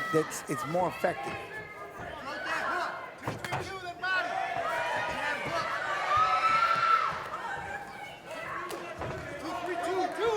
I'm on my seat because I'm just waiting for this counter Good shot. left right by Medina. Caught Neal pretty flush there. Oh, caught him with that kick, even with the glove. That's right. You can see him I adjusting think his it's finger still in the stung him. glove. Yes. There's the liver. liver Got shot. him bad in He's- the liver. He's breathing. Yeah, He's caught him gotta in be the rib. careful. He's Caught him hurt. in the rib. He's still Definitely- covering it up with his right arm. He's keeping that low. low. I don't know if Medina knows it, but he's got He it. definitely He did it knows again. it. He's going for that body again. Neal's doing a good job of covering that up, but look how low that right hand still is. It has to be. He's so close with that. He's got to. That's when you're going for the kill shot. When that liver starts to hurt like that, you got to catch it quick. But nice liver kick. Way to get out of it. Way to breathe through it, Josh. Yeah, as I say, Josh seems to be recovered right now. That grazing with that right hook. Nice left hook Certainly there. a lot Or of left jab. redness in that region where he just took that body kick over on his right side. Still keeping that right arm a little bit lower You are than he correct, was. sir. You are definitely correct. Those stung him. Hey, Off balance nice kick quick there. to his feet, trying to get him to drop those hands. Very competitive first round. Without a doubt. But under a minute left. Right now, I'd say this is a Medina round, but that doesn't mean Josh Neal can't steal it. Nice overhand left there. In fact, with that shot, it looks like it backed him up a little bit.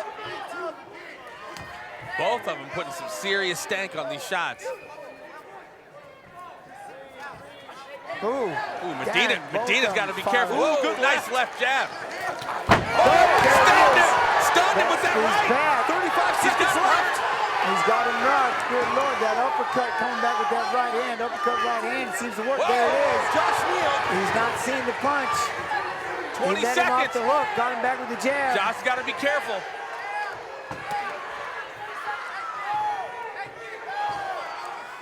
Medina did a really good job being in trouble there and then connecting with some offense to put Josh Neal back and maybe steal this round. They're very close round. Possibly very close. But I still think this may be a Medina round. I really feel that Josh Neal was in big trouble after those body kicks. What a round, what a round. Yeah. The big thing is that uppercut is working for Josh. Starting off that lead uppercut and then coming back with that right hand. Pick it up, boom, lift it up off the table. Both fighters staying very, very busy. And Neal definitely opened up the nose of Medina with one of those later shots in the round. Let's see if we're going to get some of the replay there. A lot of action in the first round. These two are putting it together. And right now we're watching Neal try to walk See him down. that lead uppercut right hand. That lead uppercut right hand, and he's splitting the guard.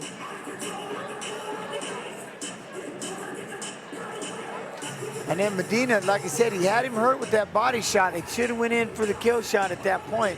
That's when you got to go after him, but he allowed him to get back into it. And Josh bossed his way through, started, got his breath back, and then he almost put him down.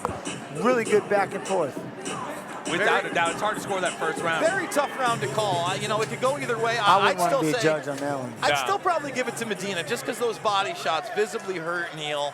And Neal, again, did a great job of recovering and coming back and possibly winning that round. Well, see, there it is. His weakness is that lead uppercut. Josh has figured it out. Exactly. That lead uppercut. He's had a hard time stopping it. We got an eye poke. Got an eye poke. Let's see if we're going to stop. Yep. Hit him with that lead uppercut, and that right hand is his money shot. He's got to figure out how to handle that. You don't want to take too uppercut. much time off here, man. He's definitely on a roll with those strikes against Medina.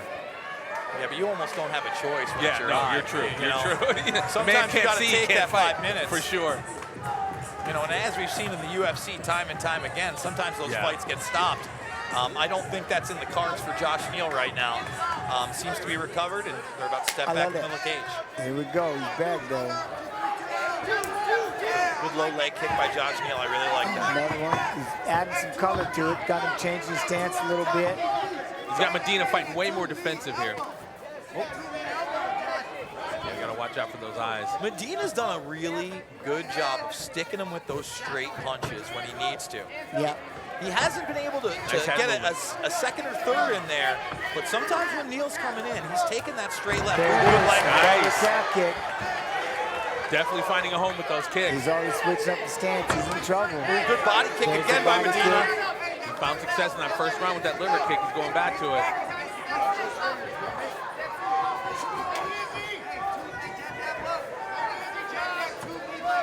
I'm just stuck watching right now. I know, right? Josh with that inside leg kick, high kick. Ooh, Josh is piecing him up. With it. He's starting, you can tell he's starting to get the momentum. Right again, 1-2. Josh with Medina up against the cage, finding big time success with those strikes. Oh, went for a big Josh's got to be careful. It's been a couple times now. Josh Neal has leapt in with that weird, awkward elbow, trying to get there. I noticed that, yeah. I like that when it works, but when you're the shorter fighter, why close the distance that much unless you know?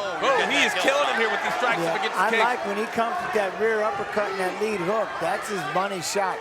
Every time Josh throws that lead uppercut in that right hand, or the right hand and the left hook. There it is, big left. You are correct, Sam. He's setting it up beautifully. Switching levels. Medina going for that low kick to the liver again. You are correct, Bermas. He's definitely welted up. Josh is in his ribcage area there from the kick. Big right hand. Medina has a beard, man. Medina definitely slowing down, man. Look at that calf. Look at that calf. Medina definitely starting to slow down. Yep, adjusting that mouthpiece. Not even an inkling of a takedown happening in this fight. No, this is a kickboxing match. Yeah, no doubt for sure. about it. And you can see the welts coming up on Medina's left leg there. Nice front kick from Josh. Oh, it's, wow, he's hammering away. There it is. It's when it's those punches and bunches, and he's got to stick with it. Throwing 2, 3, 4 punches at a time, that's what's going to overwhelm him. Well, he gets inside and lands those shots. He's got to keep his hands up because those counters could easily come from Medina. Great fight. Absolutely. This is what we do here at Caged Aggression. I'm feeling the pain of every one of these right now. El Tigre, both Oh, fighters. there it is again, that calf kick. Gonna keep going after it. El Tigre looking fresh still as he walks him down. Yeah, the pace is another thing, the pace. He's done such a good job after that body shot. And here he comes, walking his way in, closing up. We've got to clinch against the fence, but You know, speaking of the fact that Medina hasn't been able to put together combinations, but he is able every once in a while to get that left strike out there. I'd really love to be able to see him maybe double jab that and then go for the body kick, because that's the only way you're going to get Neal to really start defending the head. He is very well defending that body that got tuned up a little bit in the first round. Yep. That's all it takes is one nice stinger to the liver to make sure you protect that bad boy. Well, it's either the way that Josh wants to lock up that wrist control, that far side wrist, pull it in, it can free up his hand to go for the choke. Got to get right in here and throw those body shots. Good body lock right here, though. Up against the cage. And this is a 5-round fight. Yeah, you know, we have no idea where this fight could be. Oh, my Lord. Yeah, for sure. I don't know what they're going to have in 4 and 5. We will see. That's why it's called championship rounds, evidently. Yeah, championship. Here we go. Good job, both of them, though. There it is again. Look at that pressure. Here he goes. He's putting on the pressure. Whoa, see, that's what I say, dude. Medina can counter with one of them. You got to be careful. Yes. I don't want to see Josh. I mean, he get too complacent. Love Josh's ability to try to put this fight away because he knows he has it. He knows he's just a couple of punches and bunches away from finish it. But then, right when you do, this is what happens. Medina fires back that counter. Yes, sir. You get too complacent, have them hands down low, and it's night-night time, very potentially. But Josh definitely finding success with those hands. 10 seconds left in the second round. And the thing is with Medina, even though he's getting caught, he's finding a way not to swing wild and return. You know, he's remaining pretty He's pretty not poised. panicking, but he's just, but he's getting beat to the punch that, like I said, that lead uppercut is big. He's taking the shots, Jens, no doubt about it. He's taking them. That lead uppercut is kind of his weakness, but the problem is he's starting to fade more and more. Yeah, he and definitely he's not, now it's about how much can he absorb. He definitely came to that corner. Hands on the hips, hands on the knees. He's got to change it up a little bit to slow Josh down. Well, that's the thing. Medina's slowly starting to gas out, and Josh still seems invigorated and walking him down, giving him no room to breathe. No, walking in and stepping on him and trying to fight. He's after him. We're not quite to the championship rounds yet, but this is the testament of the gas tank, the endurance, the stamina. How hard did you train?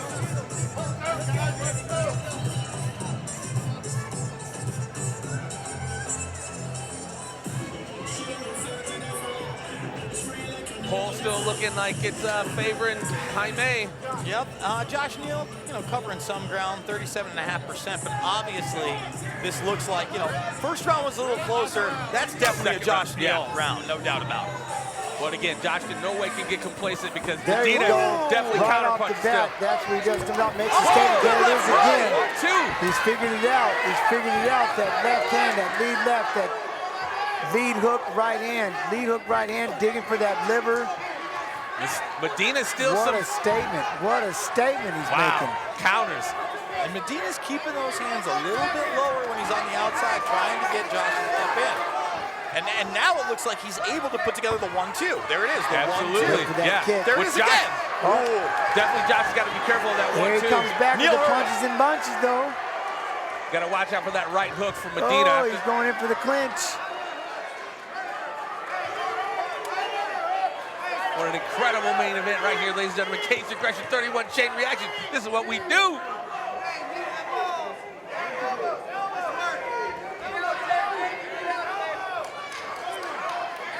Josh Neal Medina up against the cage here. We start this third round. Ooh, good knee. Nice knee. Nice attempt. Nice combinations from Josh. Another good knee. There it is. He's hurt. Medina's really hurt right now. This could be it. He's tired. He doesn't know where he's at right now. He doesn't know how to big knee from Josh Neal with Medina up against the cage. Wow, Medina stepping forward. Both of these guys. Both these guys got crazy hard. Neal's. Here we go. Deep breath. Deep breath. They're going to step back in there. Both fighters bleeding. Josh Neal seeming to get the advantage up against the cage right against it. Medina's hurt. Good knee to the body. Great uppercut. Another knee to the face. Neal delivered the 1, 2, Another knee to the face. Another knee to the face. Another knee. 4, 5 knees. Whoa, he's down. Referee calls a stop. Third round. 3 minutes into the third round. Dang. Josh Neal. Oh, man. You gotta be kidding me. Greatly contested battle between these two competitors, warriors. Unbelievable. Both of them. We do in Cage Aggression. No shame, no shame. Wow. Jaime, Jamie, Medina Jr., Josh, El Tigre, Josh Neal. Sorry, brother. Incredible performance by both fighters. Wow. Good Lord. What a fight, both of them. What a fight. Man, wow. Josh has had to pick it up. He just put the afterburners on. It's like, this is it right here, right now, I'm done. Unbelievable. And Medina came out striking better than he had in the second round. He was bombing. Yeah, his third round was much better, much perfect. I mean, he's tired. Look at him. They left it all out there. Absolute insanity. Well, that's what El Tigre says, man. He likes to drag him into the deep waters. That's exactly what he did. That's exactly what he did with Nelly Thompson. Drag him into the deep waters, man. And that's what you guys do at MFS, man. You're a different fighter in round 3 and 4 than you are in 1 and 2. What a fight. What a fight. Good Lord. The ref did a great job, in my opinion. Allowed him to stand until that first time he took the knee, and that was kind of like all right. Those knees, boy. That was the one. Those knees. Right now, here are the knees in the replay, and you're right. The referee gives him every chance. It's well, not he's so blocking right it, but there. once he fell, there was no point. Whether or not he blocked him or not, that was it. I mean, the fight was insane. That was an incredible cap to tonight. Cage Aggression Chain Reaction night number 1. We still got night number 2. Kudos to this entire card of competitors, man. Wow. Nowhere else I'd rather be sitting next to my boy Pulver, my boy Jason Bermas, calling the scraps right here, downtown Davenport, Iowa, and worldwide on pay-per-view. This is what we do.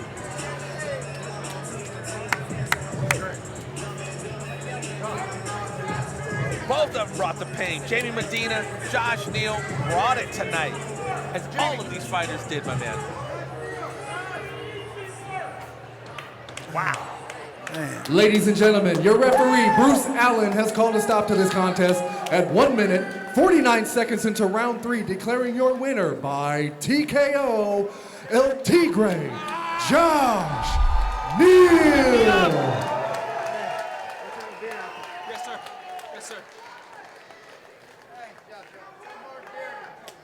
All right, Josh Neal, hey, first of all, congratulations on such a big win, such a tough victory. And on behalf of the rest of the crowd, man, I want to thank you for putting on such a great bout. You and Jamie both. Judging from the sounds of the crowd, I would say you guys definitely made your case for fight of the night, man. Talk about how it feels getting such a big win. First and foremost, to all the mothers out there, happy Mother's Day this weekend. Happy Mother's Day, Mama. This one was for you. But man, it feels great. Jamie's a warrior. I knew whatever happened with us yesterday wasn't gonna, it was gonna come over into here, and I knew whether it happened or not, he was still gonna come and try to take me out, and he's a hell of a warrior, and I respect the hell out of him, and it feels great. I'm happy. Okay, now back to business. There was a moment there in that second round where things were looking a little shaky for you after a kick, man. All right, now that everything's done and over, how close was that kick? That was the first round, and he almost had me in the first round. He landed 2 on the money, and yeah, I couldn't even, the first one I played it off. That second one I couldn't even play it off, man. It hurt, and he tried to capitalize, but I stuck through like always.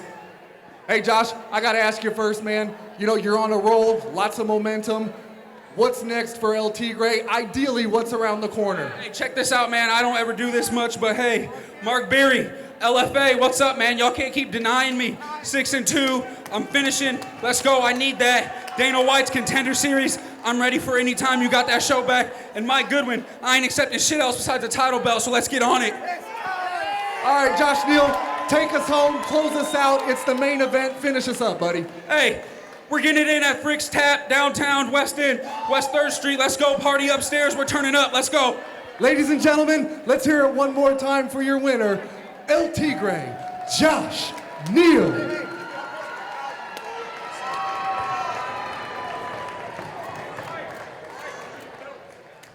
That's going to do it for night one, fans, ladies don't and miss out on the official after party at Here, Ruby's Beers, don't Bikes, and Brats, east on 3rd Street. You get the chance to hang out with the top MMA fighters while enjoying the endless draft selection Ruby's has to offer. Are you hungry? If so, Ruby's Kitchen will be open late, serving you the best brats, burgers, brat burgers, and tacos.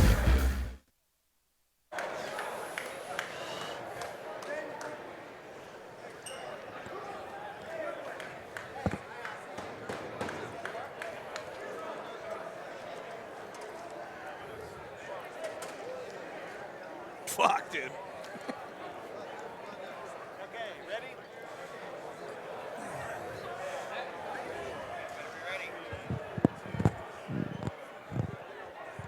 Whoa, whoa, where's the defibrillator, boys? Let me catch my breath. Are you kidding me? This main event, Josh Neal. Wow. Jaime Medina, Jamie Medina, I'm sorry if I'm massacring your name here, but wow, what a competitive matchup. Jamie slipping in somewhat at the last minute, maybe 2-3 weeks out, but Josh looking absolutely fantastic. Our co-main event, Darian Abbey. I'm sorry, my mind's going crazy. He did great with his first inaugural event right here in Caged Aggression. Boys, wow. Speechless. Like before the break, we had an amazing knockout. Speechless. That last fight it's humbling. Every now and then when you see two fighters go out there on their shields and fight the way that they did, it's humbling. There's nothing else I can say. I mean, I'm humbled. It's amazing to see them put that kind of effort out there and just like, you know what I mean? It's like, it sucks that somebody has to lose in a fight like that because it's just amazing. The back and forth, they were both hurt, they were both beat up, and they were throwing down. And the fact, they didn't even think about the idea of going 5 rounds. They were trying to put it out there and finish it every second of every round. It was amazing. Well, and he's referring to, before our intermission, Sorry. I'm saying Caleb Gaul, Tyler Dehaven. We obviously hope Caleb Gaul is okay. Vicious leg kick from Tyler Dehaven. I mean, and then when we went into, post intermission, Tyus White picking up a very impressive first-round submission. Frank Young replicating his performance however many months ago against Sean Johnson with a very quick first-round knockout. Again, Darian Abbey picking up his very impressive win against Martin Vancil. Martin Vancil is an absolute beast, and I definitely expect to see him back in the Caged Aggression cage.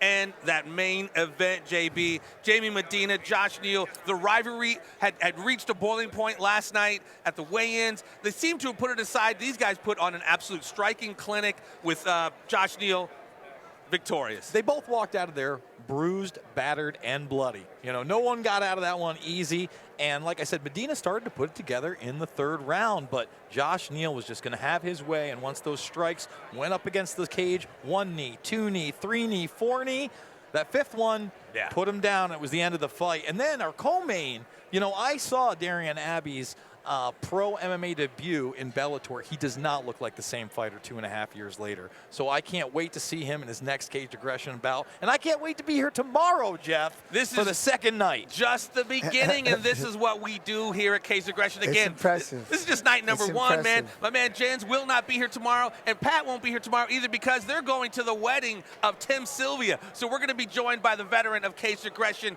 Jordan, the henchman Hinman. This guy's a beast, too. Inside of the ring, inside of the cage, outside of the cage. Looking forward to it. Wow. I keep all of these, man. I keep all of these, all the fighter notes, because this stuff's going to go into the MMA archives for myself. Caged Aggression is absolutely amazing. Next level talent, next level matchups, and this is just night number 1. CagedAggression.tv. Tell your friends, tell your family, tell other fight fans, because this is where it goes down. Peace and all them loves. I think most of us are going to the after party to enjoy a cold drink after an incredible, incredible night. Again, shout outs to all the competitors. Caleb Gaul, I hope you're okay. Your sister was asking about you. I'm sure everything's going to be fine, and you will be back as well.